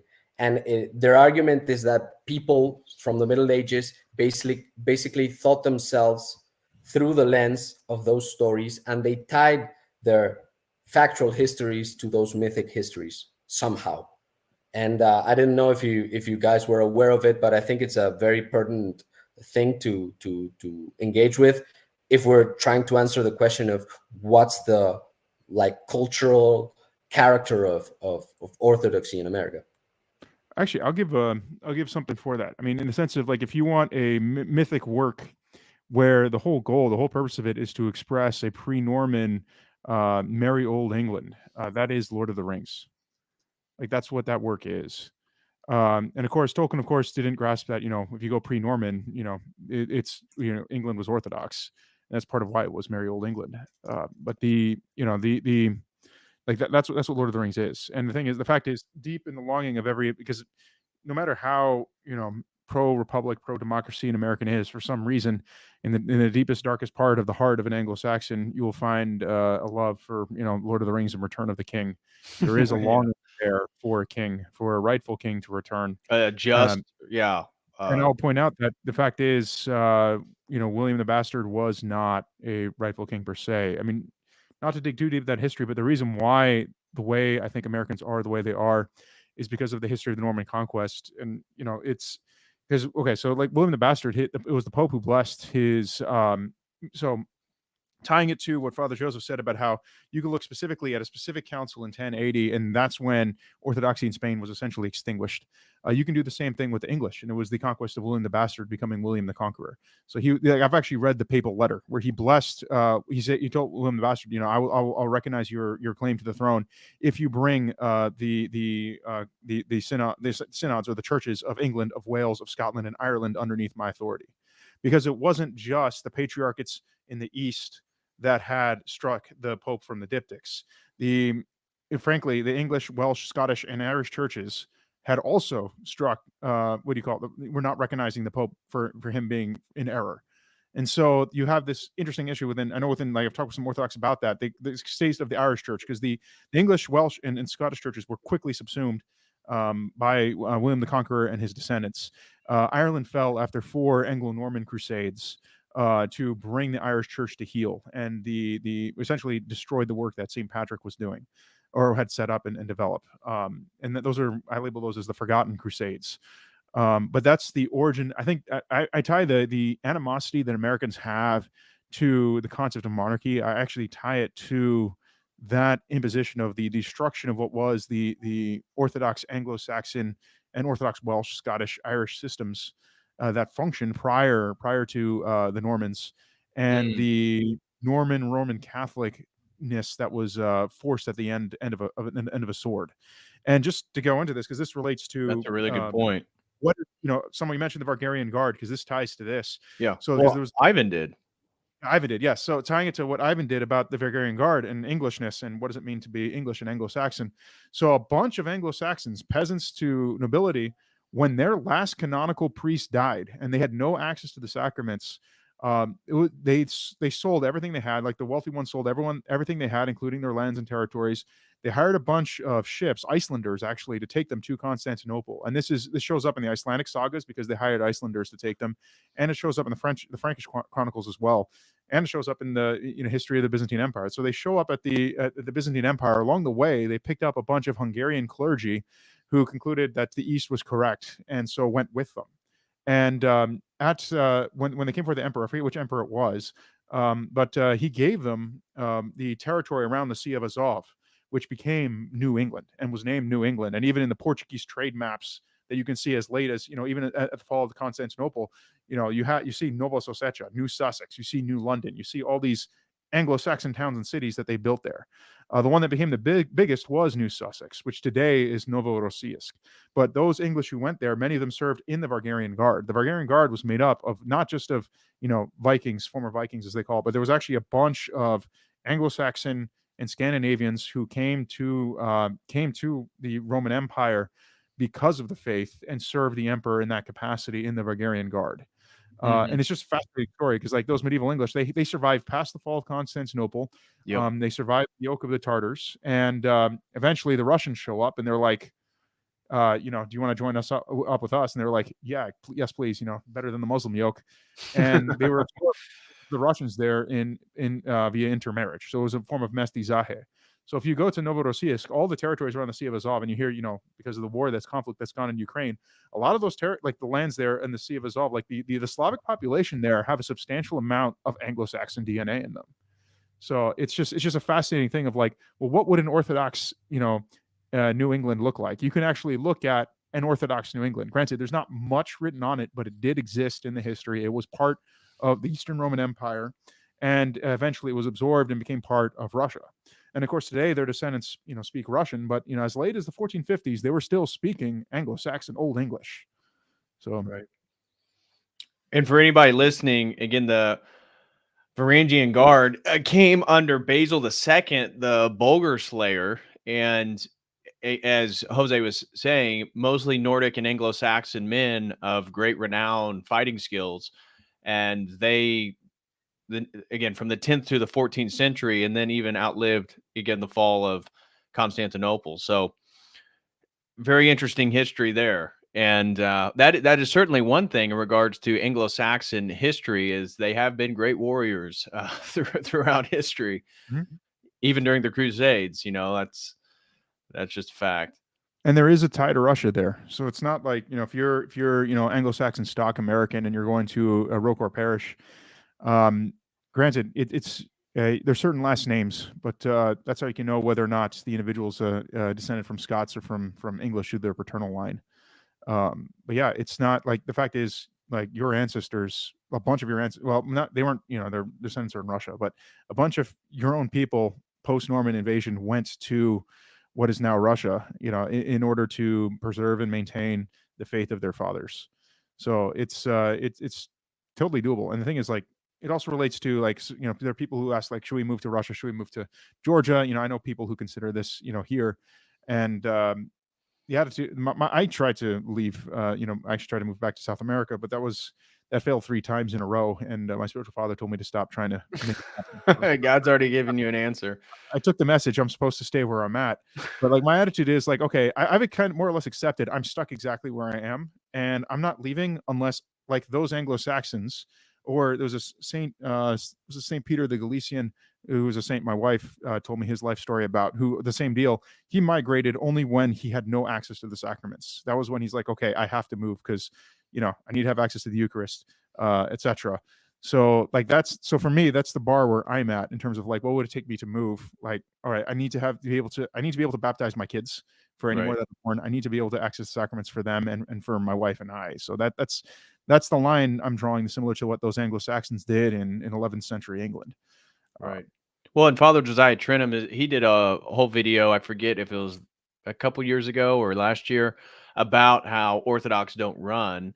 And so the fact that our country and the cultural values, whatever you feel of that, is certainly becoming more and more degenerate, is not a point to flee to a better area, but to fight and resist whatever it is and potentially be martyred in the process. That is the honorable way out, not necessarily running from it. I mean, for some people, maybe they have family in different places and moving somewhere else. Maybe that's an option. But for me, and I've talked about this before, and Jose, when you were on, when we did a stream on patriotism that brought a lot of this up, I'm not going anywhere because nobody else would be here to defend my family.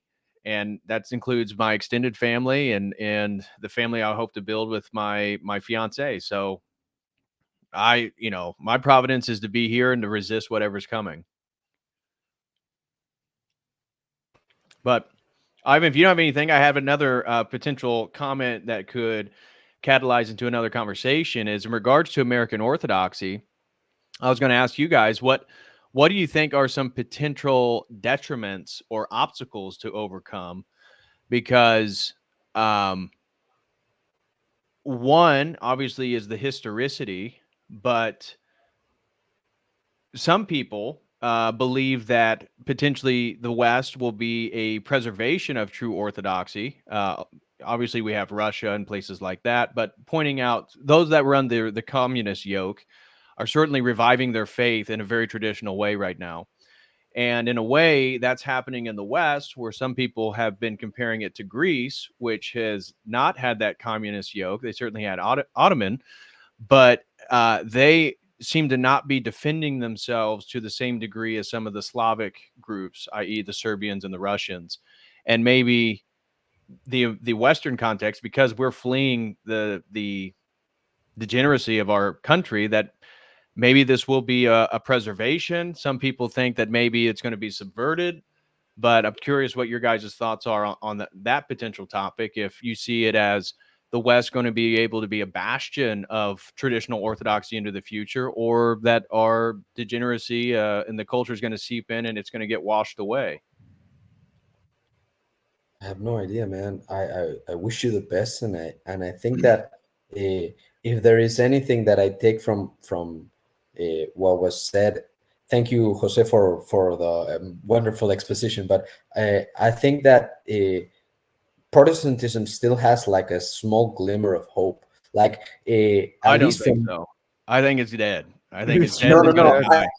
die. I don't mean Protestantism as it currently exists. I mean like the Protestant ethos that still exists within the country, taking aside the whole religious aspect of it. It speaks to me of a, like, let's say the US is the only industrialized country that still has, let's say, at least 40-50% of the population that is at least nominally Christian.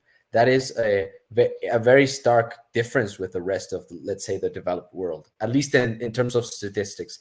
And I think that the average American, even though he might not be very explicitly religious, they do have a lot of let's say zeal, and they want to be good guys. Like America sees itself as a heroic nation, and perhaps it takes bad routes, but I think that at least what we're seeing, the phenomenon of the male converts in Orthodoxy, has to do with the fact that a lot of, let's say, more right leaning Americans are trying to find the truth and trying to hold on to something that is truthful and that allows them to be virtuous. So Right. that's my only hope, but I don't have any kind of idea what will happen. Hopefully, a lot of Protestants will convert, and the let's say this whole thing that you've got going with the Pentecostals, like that, it will somehow funnel into Orthodoxy somehow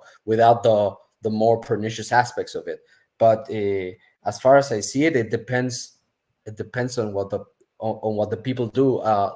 The first book that my spiritual father gave me when I joined the church was it's called the Testament of Saint Lazarus, which or the Prince Lazarus, which was a Serbian prince who basically lost the war against the Ottomans. He sacrificed himself, and this Tsar Lazar, or Prince Lazarus, he was allegedly asked to give his life. He gave his life, and when he is being picked up by angels, he asked, "Why did you let us lose this war?"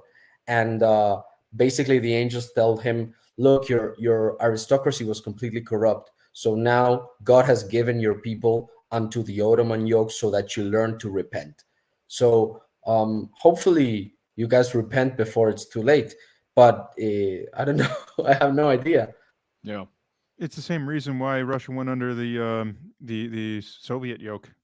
It's like you look at the level of corruption in the aristocracy, the level of masonry that was running rampant among the elites. Yep. It was more so the sins of the elites than the peasantry Right. that was resulted in that. Like, well, Facts. that's the central difference between why is it that Nicholas the First was able to stop, the Masonic Decembrist revolts, but Nicholas the Second was not able. The difference between the two is Nicholas the First still had plenty of aristocrats and nobility who would follow his orders and were still loyal to the church. By the time you get to Nicholas II, there was no one, and even in his own words, he was completely surrounded by traitors. There was no opportunity for him whatsoever to to be able to even hold on to the crown. And it wasn't even the Bolsheviks who overthrew the Tsar. It was the aristocracy who removed him first. And what was it, the Right. February Revolution? And that was when, I think St. John of Shanghai it was. I might be wrong, but that was when the hand of God's protection was completely removed from Russia, and boom, you get the Bolsheviks who run rampant. Right. And the people who overthrew the Tsar the Masons had no ability to stop the Bolsheviks whatsoever.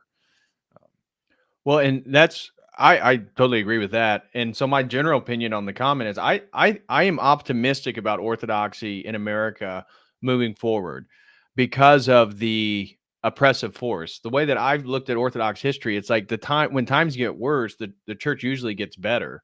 Obviously not when it's totally subverted, like again after the Bolshevik Revolution, but the Row Corps outside Russia, they're the ones that really preserved many of the traditional factors of the faith. So I see people that I've talked to from Greece who feel like the Greeks aren't catching what's going on in their whether it be the Kuf mandates or whatever, they were very acquiescent with everything, and now they have to get the digital IDs. I think there's a large contingency in America, especially Orthodox Christians, that are aware of it. And I think that men in the Orthodox Church finally have something worthy to defend and to fight for, which is part of that revolutionary spirit that I think is indicative of Americans, generally speaking. And so without the Orthodox Church, I don't think, I agree with Ivan, many of them want to be the good guys. I think that's part of the American ethos. Once you become Orthodox, at least you can work on becoming a good guy. and then you have something worthy to defend.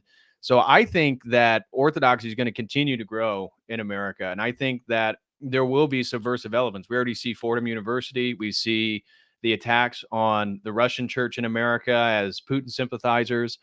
But I don't think that's going to detour the process that's unfolding right now. And the fact that I believe, like what's happened in Russia and in the former Soviet countries, that the church has come back with a vengeance. I think it's going to continue to grow. It's not going to come back, but it's certainly going to grow with a vengeance in the West, because it's going to be the last authentic Christian refuge. And I think men are quite literally dying to find that purpose in their life. I was going to point out, because this relates to the fate of the Nestorians. History doesn't repeat, it rhymes. So the fact is, when the Nestorians broke off, the largest body which called itself Christian was the Nestorians for almost 1,000 years. Right. Even at the time of the Great Schism, the Nestorian, church, was larger than all 5 patriarchates combined. It was massive. It spanned from Egypt all the way to Korea.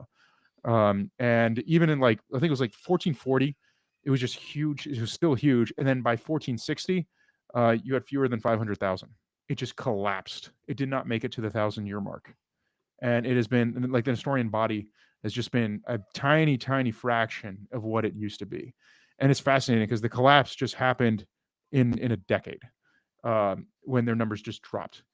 They had, it's to me, it's just fascinating how, I look at that, and then I look at the Western Christianity today, and I do see all of Protestantism as children of Rome. In this regard, I'd be extremely surprised if Western Christianity that formed post-schism makes it to the 1,000-year mark.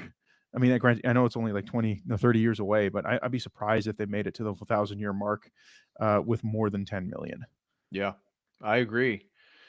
And Frankie D threw in $5 and said, "Hey, does Jose have a YouTube channel? I'd like to learn more from him.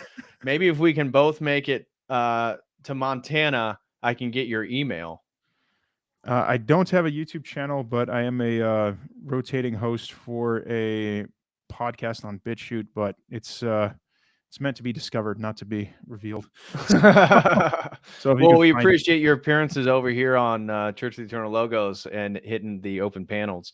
Another thing that I've seen been coming up here in the live chat and mentioned is building a parallel system. And this has been a big topic of conversation in my sort of premium think tank on website members. Is we talk a lot about this and how exactly that would be able to come to fruition and happen. And many of us have argued in the group that it can't come to fruition without monasticism, and that's one of the big emphasis by Elder Ephraim in founding 20 monasteries in the United States, is that a potential collapse is going to happen. If we're going to build a parallel system, we need people preserving culture, and that culture is Christian information, philosophy, theology, and language. And I've talked before that there's a wonderful, again, Father Turbo was there last Montanica and saw it, a beautiful monastery there in Montana, ready for anybody to take it for free, already been partly built outside the church and stuff. But his only requirement is that it has to be in English. And the gentleman who is very successful and who has purchased this land and wants to give it to one of these jurisdictions to found a monastery, is that if civilization were to collapse, they would be able to preserve basically the best things of Christian heritage and Western culture, and preserved it within the English language. So we're still hoping that a jurisdiction will step up, because it was given the OCA and then they didn't do anything with it. Mm-hmm. They're not notorious for monasticism, but knows? hopefully one of the other jurisdictions will. And I think building more monasteries, and this is something that Metropolitan Jonah and other priests have said, is that if you're really concerned what's going to happen, make sure you live within an hour of a monastery, because when things really hit the fan, it's going to be those places that you're probably going to go to seek refuge. It's where I live. Although I'm farther than I'd like to be. I'd like to be closer to the Ephraimite monastery that's here, but it's issue of cost. But literally, it's literally like the highway that's closest to me. I literally go straight down it, and it goes straight to the monastery in a straight line.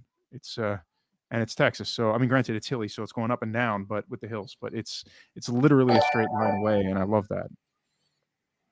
Yeah, glory to God. That's what I think. If we really want to get serious about a parallel system, we can talk about, again, ways to commerce through various forms of currency, building things. But what we've been talking about in the think tank is trying to galvanize Orthodox Christian men and basically gain skills, trade skills, and then we can then barter with each other and offer services to each other and basically create a sort of inner economy, no matter how that takes shape. But we need monastics to aid us in that process, and we need monasteries to be sort of bastions of sanity in this process, because it's only logical, right? If we're going to be moving towards a 15-minute smart grid cities, not everybody's going to want to choose that, and they're not going to kill everybody. And there's always an equal and opposite reaction. So something's going to emerge. And I think that's both an opportunity. It's going to be very difficult. We've talked about potentially they shut down the internet, try to move us to the Starlink internet, a new controlled internet. That may happen. We may have to build a parallel economy and structure that is be able to be utilized within America, that maybe not going to have access to the internet to some degree. So if we're all Orthodox Christians, and that's something we discuss in fellowship after liturgy, well, we already have an opportunity to build something that, secular people, how are they going to congregate, and how are they going to be able to build a collective? They can't.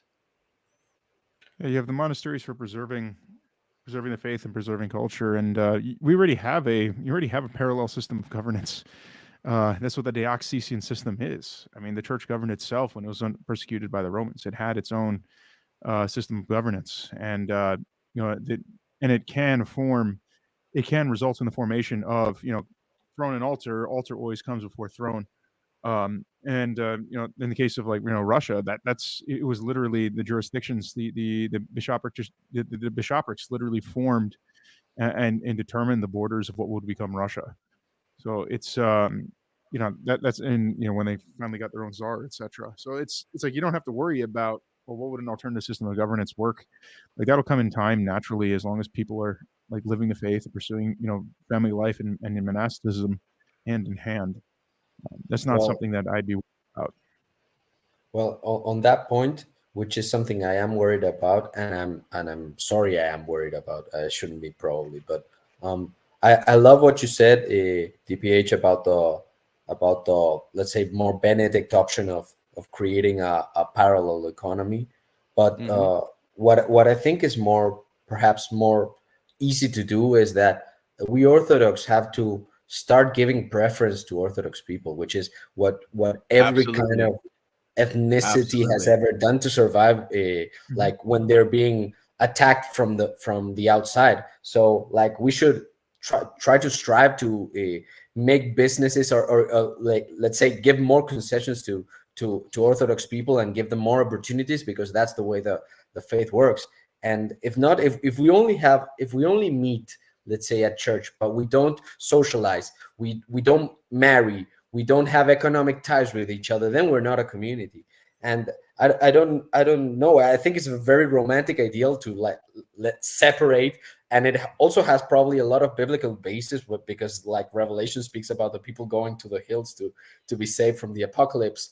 But I don't know. I think we're not at that point right now, are we? Perhaps we are, but I don't know. And what I would suggest is that we should be more faithful and more, let's say, more wiser when it comes to dealing with other people and businesses, because clearly the system will try to clamp down on us, and we have to.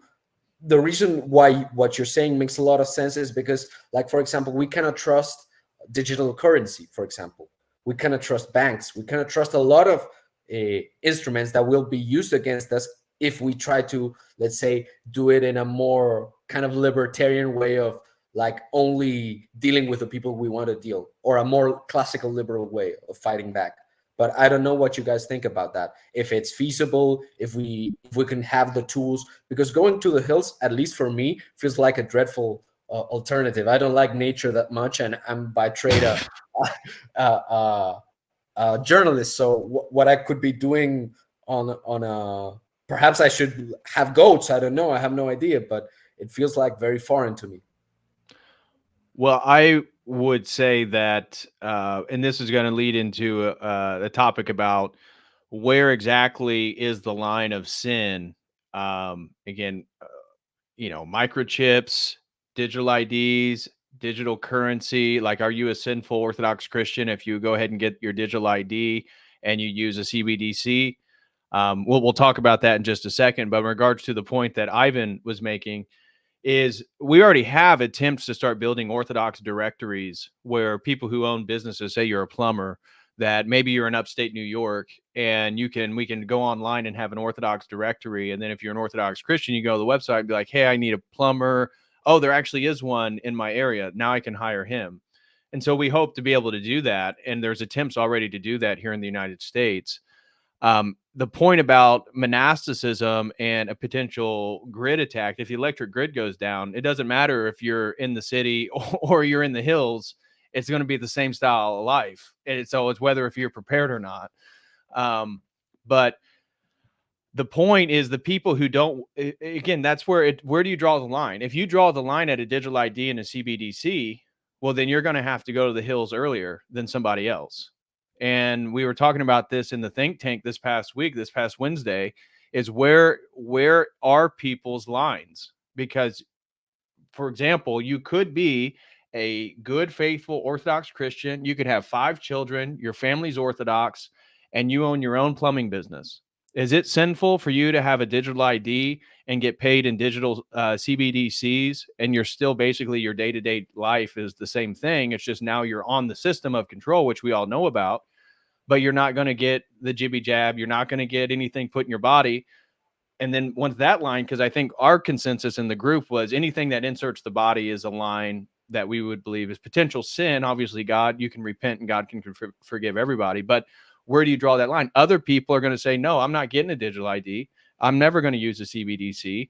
And therefore, their line, they're going to have to figure out a system much earlier. But again, that system is going to begin to be built. But where do you draw the line? Because there's going to be family men that are going to have to make an executive decision that's like, hey, I right now, I can't do that. I'm going to have to go along with it to some degree. Are they sinful for it? I'm curious what your guys' opinions are on that, because that's really the question you're getting at, is regard to running to the hills. It's like, well, when do we run? Because it's coming. It's just, where's your line in the sand? Part of that is what is money. So there's a debate on that issue. Unit of account versus unit for exchange and trade, and there are 2 others too. But I'll just go to the history of it. Like every currency, like the history of currency was invented by governments for the purposes of tax collection. You can go to Sumeria, you can go to Egypt, you can go to China or the Indus River Valley civilization. Even the concept of private property, like the concept of like you owning a property, comes from, again, for the purposes of tax collection. You have a Sumerian king. He rules a certain amount of land, and he's like, man, I got an army that I have to keep, fed and paid to keep the barbarians away. The temple needs its resources in order to do sacrifices to please the gods. And so, what does he do? Like, how does he manage his territory? He doesn't want to micromanage everybody. I mean, the fact is, when you have a king and you have one guy at top, he really doesn't want to micromanage your life. It's when you get a bureaucratic state, that's when you get the micromanagers. So what did the Sumerian kings, the Egyptian pharaoh, the Chinese emperors, the whoever ruled the Indus River Valley civilization, what do? They're like, all right, each family, you get your own land. That's yours. Given how productive your land is, given the value of your land, you'll pay this percentage, and you got to pay me in these copper or silver or gold pieces that I'm minting. And instead of, because I don't just want to get, if you look at like Egyptian things, like the pharaoh didn't want to get like, oh, you give me 10% of the eggs you've made. Well, now I got all these eggs. Like, I don't need that. I need to, I need something that's more fungible so I can have swords and shields for my army. And so it's like, all right, you're going to give me this type of currency. And so when you look at when currency comes into existence in each civilization, respectively, people don't really use currency for the purposes of buying and selling the way we do today, because most people only sought to get enough currency they needed to meet their tax duty. Like that was it. So like, and even today, like there's a reason why, like, okay, if they want their tax money, and so given that history of what is a currency or why currency exists and its history with mankind, it's like, okay, if I have tax debt obligations and they want it in US dollars, then I'm not going to go out of my way to earn Mexican pesos. So that's the element of it. And again, CBDC is not inherently what do you call it? The way to know whether or not it's going to be used maliciously or not maliciously by a given state entity is the question of, like, are they getting rid of cash? So if you look at the Russian model with their CBDC, they explicitly want to keep cash. Part of that, again, is because it's an autocratic system and they don't want to micromanage absolutely everything. It is authoritarian, but it's not totalitarian. There's a distinction between the two. And even if you look at Xi Jinping, if you're comparing him to Mao Zedong, Xi is both more authoritarian, and he's also less totalitarian than Mao, if you want to put it in comparing the two figures. So like, it's, as you as a family man, if you're going to, especially in this land, so you got this thing called, property taxes, which, goes back to the land value tax of ancient Sumer and Pharaoh. If you're going to have a family, you got to house them. You got to have, property that you're going to be able to, as mentioned, raise potentially goats, eggs, what have you, grow vegetables. And so you're going to have to meet your tax duties to whatever state or ruler rules over you. And so that would be my guide in terms of, like, am I going to be using CBDC or not? I know, like, in terms of, like, personal life, like, I use cash. I've been trying to use cash more and more and more. And as you mentioned, moving to the hills, like where I live, I have so many opportunities to use cash. It's wonderful. And so I use cash, all the time that I can. But like, it doesn't mean that I'm going to reject. Even right now, you have electronic dollars, like all the money in your bank account. That's all electronic. It's just digits. It's not even, technically speaking, it's not even real, like, currency. So it's, but like, so yeah, as mentioned, like, it's, what is it that you have, like, what are your duties and obligations as a family man? And, that helps me draw the line. And what is currency for? It's for the funding of a state. What is the role of a state, going to Romans, to punish the evildoer and to essentially create a space. What a state sponsored by heaven is supposed to do is create a space where virtue can thrive and people can work out their salvation. Is that going to be the type of state we have in the United States? No. That's not even the type of state the U.S. has had for, frankly, I'd say from the inauguration of the U.S. Constitution. I come from the camp that the Constitution was actually an usurpation of the new Anglo-Saxon nation that was trying to form. So yeah, I mean, for example, okay, I'll give a practical one. So CBDC of the Federal Reserve, they want to do that because they want to have a single ledger where they can control what you can do with your currency. Right. And then you have versus Texas. Texas is in the process of setting up a CBDC that's gold backed, because the state has been laying the groundwork to have its own currency since the savings and loan crisis, which many in the Texan oligarchic elite saw that as a federal attack on Texas, as an intentional attack on Texas's financial system. And I do agree with that, more so than not. So they've been laying down the groundwork for this, but the problem is states are not been allowed to make their own currencies. The federal government's the only one that can. But now that the federal government has permitted, Bitcoin and all these things to be used as currency, this means that Texas now has a loophole where all the stuff they've been laying down, the gold purchases they've been laying down, they can now have a thing, and but it has to be a digital currency in order to function. So it's like, okay, this is a digital currency I can use that's not usurious. Unlike every single physical, even the physical US dollars, they're Federal Reserve notes, like they're usurious notes. So here's an opportunity. There may be an opportunity. So I might find myself in a position where there might be an electronic currency that's not usurious that I'd be able to use, which I can meet my tax obligations with. So now, if you're not in Texas, you're probably not going to have, like in Indiana, Indiana's not done that kind of preparation. No, they actually banned CBDCs here. I think Texas was another one that banned like a federal CBDC or something like that. Yeah. Indiana there's like 3 states. Indiana was another one. So, okay. So yeah, so it's just a different form of digital currency, which, like, if I can that's the thing. There's a maybe, moving, if you're in a state where you can move away from the US dollar for certain purposes, maybe you should. And that's something that may be happening in Texas in the next decade. Yeah. Especially now that Texas has decided to rebuild its independent military, which I don't want to get into that's its own history, but that was announced yesterday.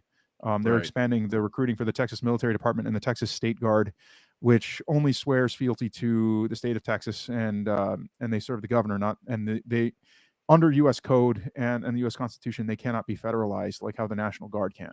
Right. But yeah, that's a separate thing. But yeah. Yeah, and what I would add is that it's impossible to, let's say, remove cash from society in the sense that you can use anything as cash. Like you can use any kind of precious metal. Well, especially in a fiat, in a fiat system. Yeah, but generally speaking, it's just based on the value it's backed by.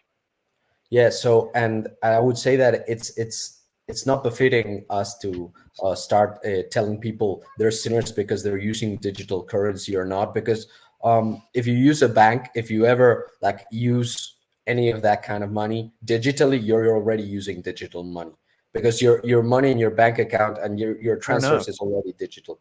Fair enough.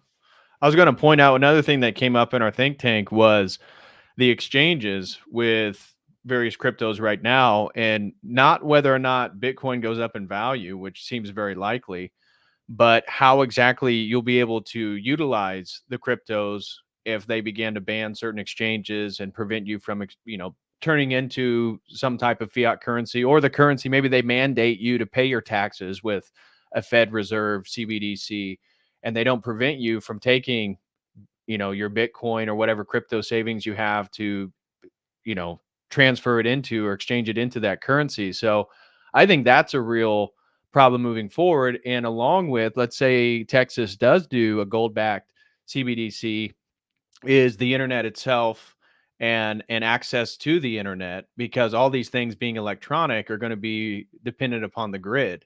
And so God willing, that's able to happen. Glory to Texas and everything that they're doing. But that's a real possibility. And I suspect you won't be able to get on the internet without your digital ID, without all this stuff linked up and tied together. And so that's what we were talking about in the think tank, is like, where do we draw the line? Because we can see the steps that are moving forward. And just because you acquiesce with maybe the first two steps, that doesn't make you a non-faithful Orthodox. That doesn't make you sinful. But at some point, all of us are going to have to draw a line, because you can't acquiesce with the whole thing, because that eventually is going to be sinful. I completely agreed. I would add to that there's a point where if you have all your eggs on one basket, then you're already fried. Because let's say you live in a city and the city mandates that you use this kind of currency. You're not going to be able to use cash, not because they took away cash, but because nobody is receiving it. So you need a culture that is already trading in that currency, despite the fact that, for example, if I have silver coins, they have an inherent value because they're made of silver. Like the material has value within the market.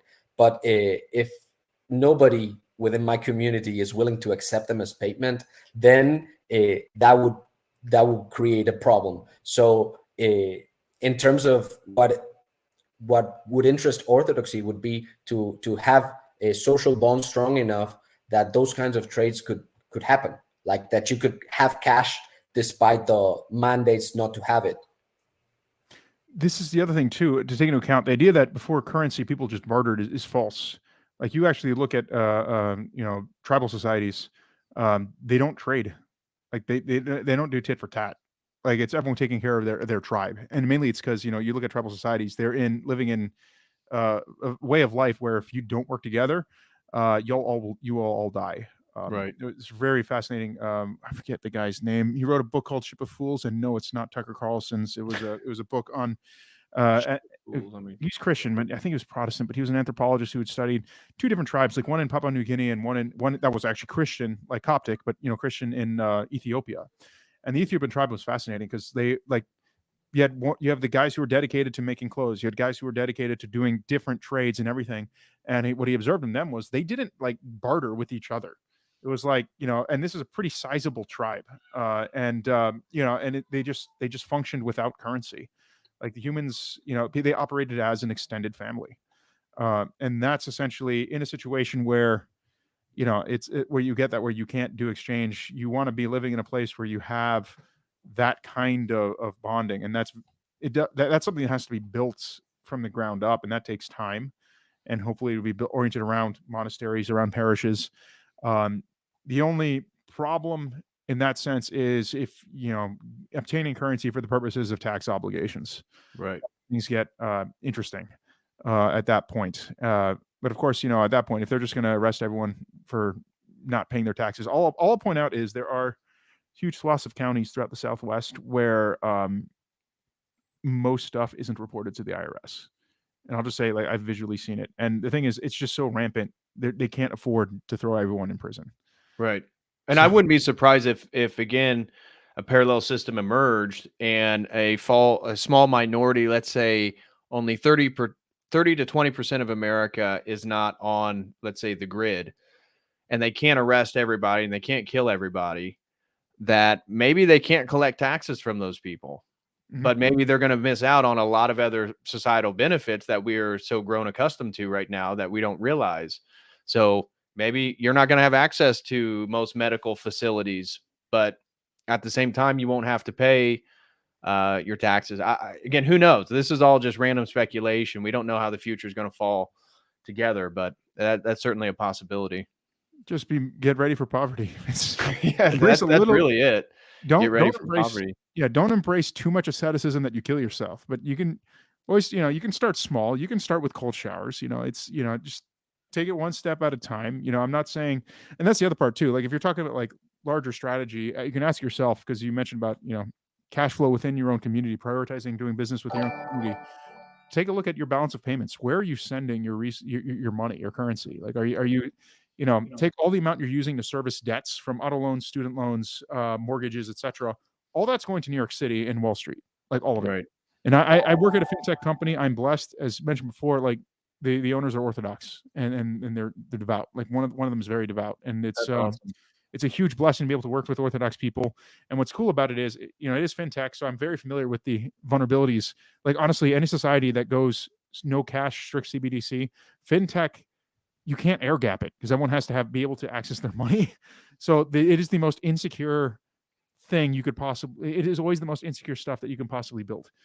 Even though like a lot of the calculations and stuff going on in it are super simple, it's just, I don't know, it's a nightmare for security. That's why it's any system that chooses to go without cash is not going to last long. And part of me does wonder that when you get the final Antichrist and you get the 7 years tribulation, part of me is wondering that the reason it only lasts for 7 years is because the totalitarian top-down control is just going to be so fragile that it's going to shatter to pieces on itself. That's something I do wonder.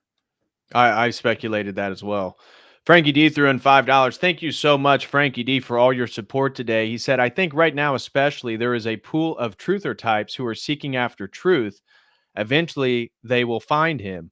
So the pool of converts into Orthodoxy is going to be far more aware of things like subversion and control than some of the cradle Orthodox. Yeah, I totally agree with that. And I did a whole stream talking about Jesus Christ being at the bottom of the rabbit hole and why so many people enter Orthodoxy and they're already aware of much of the agenda at play because they've been on their own sort of truth journey.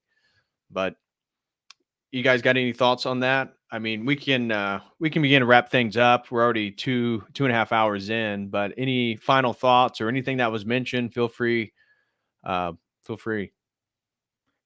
extremely hopeful in the sense of my experience of going into Orthodoxy with the COVID nonsense then happening. The discovery for me as someone who was entering into the church was like, holy cow, only 1 in 4 people actually care what the saints and the elders have to say, which is surprising. It's like, and then that's where my spiritual father helped me with. That was like, that what do you call it? The parable of the sower, where, seed lands on the hard path, seed lands in the thorny soil, rocky soil.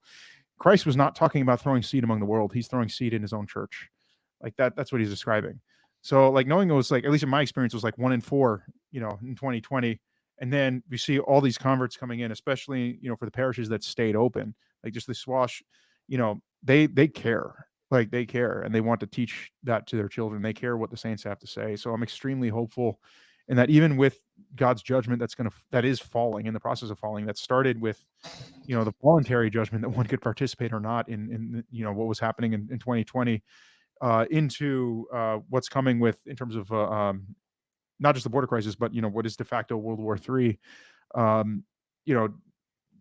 because from the judgment that's coming, there's a lot of people who are going to repent. And I do think there's a reason why a lot of these Ephraimite monasteries, they built tons and tons of extra living quarters, because there's a huge expectation that there's going to be a massive rise, or Elder Abraham expected a massive rise in monasticism in the Americas, and he expects, I mean, he's proposed, but everyone's alive in Christ, so he expects a holy nation to arise out of the U.S. That's why he set up these 20 monasteries, or out of the territory that was the U.S. And granted, I do notice that a bunch of his monasteries just happen to be on the border between what was Hispanidad and what was United States of America. And I don't think that was an accident. And we'll see how it plays out. But I'm very hopeful with the amount of repentance that genuinely is happening. Yeah, I am too. Before Ivan speaks his mind, I'm very optimistic about the future, and that's where I think some of the doomer scrolling within the orthospheres is, I don't get it, because the more I've been able to grow in my faith and participate in the church, the more I have this symptom of optimism in my life, despite at the exact same time pessimism about societal expectations. So I expect the world to get worse, and yet at the same time, I have this sense of optimism within me and my life, and my hope to be able to preserve and protect the people around me. So I don't think it's, that's why I think Christ is so important regarding all this stuff, because where do you find hope if you're a secular person and say you're red pilled and you're based, but you're seeing everything that's going on around? I mean, you'd go mad. I mean, where exactly can you find any hope? I don't see it. Yeah, I completely agree with what you guys said.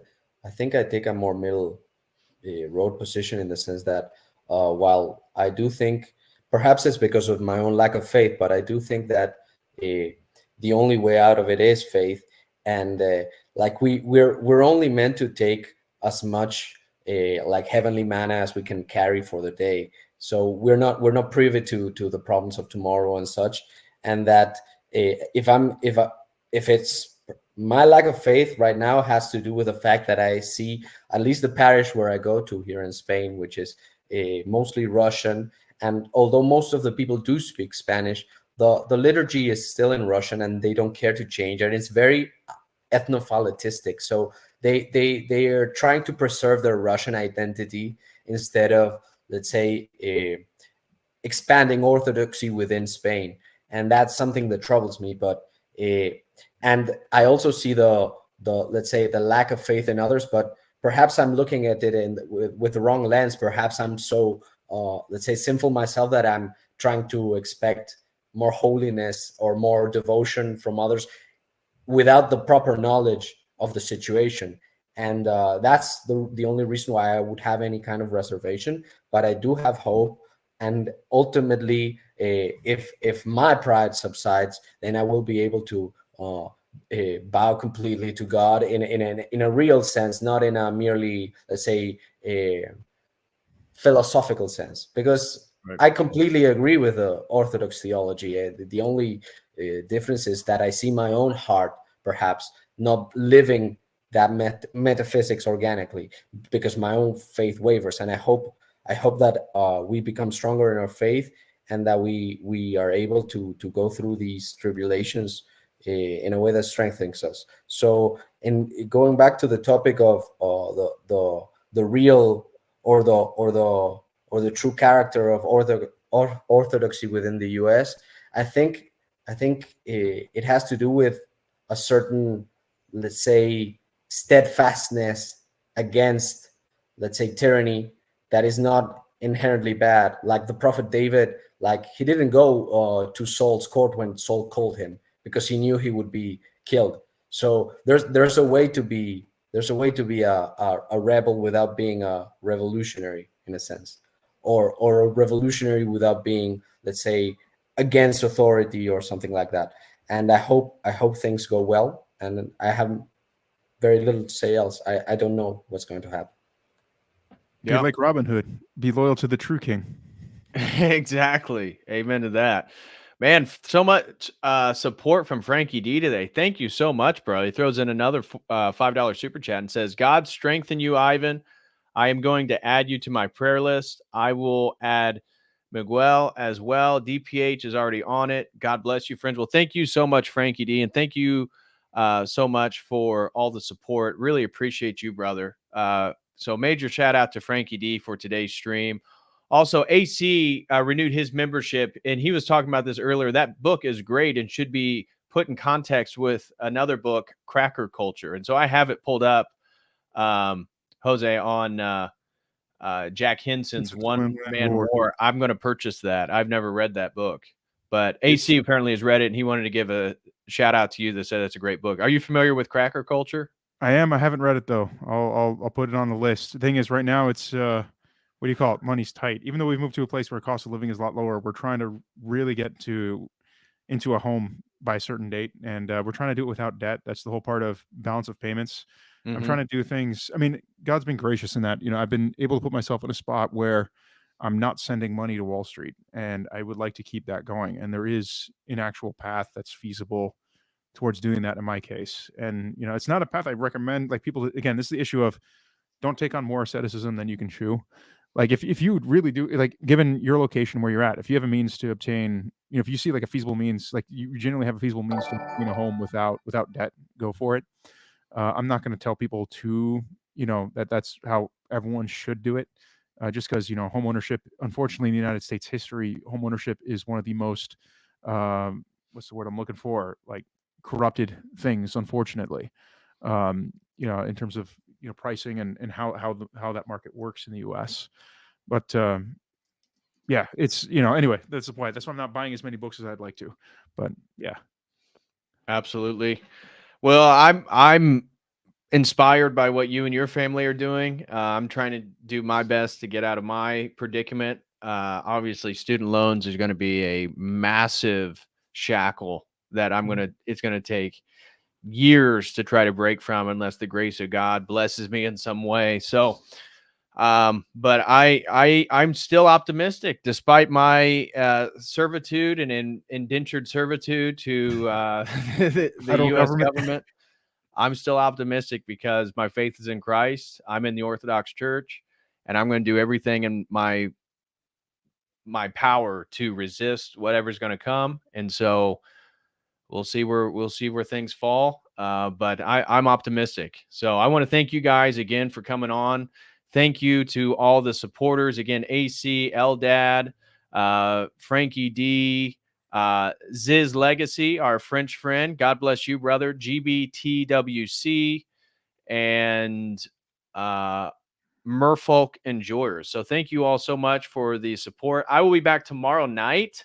We're going to be doing a late stream, 9 p.m. with Rachel. We'll be talking about the Christ pill versus the red pill, a debate that's been sparking off over on X and Twitter. So I'll be back tomorrow night to do that. And then I got my sponsor stream from AC on the work of Henry Corbin, which, boy, you guys are going to enjoy that one sarcastically. He's a perennialist who has these wild ideas about Shia Islam, the Holy Spirit, rejects the literality of Scripture. But anyways, so those are going to be coming up in the near future. Thank you guys very much. God bless you. And if you're able to, go to Vespers tonight. So anyways, as always, until next time, God bless.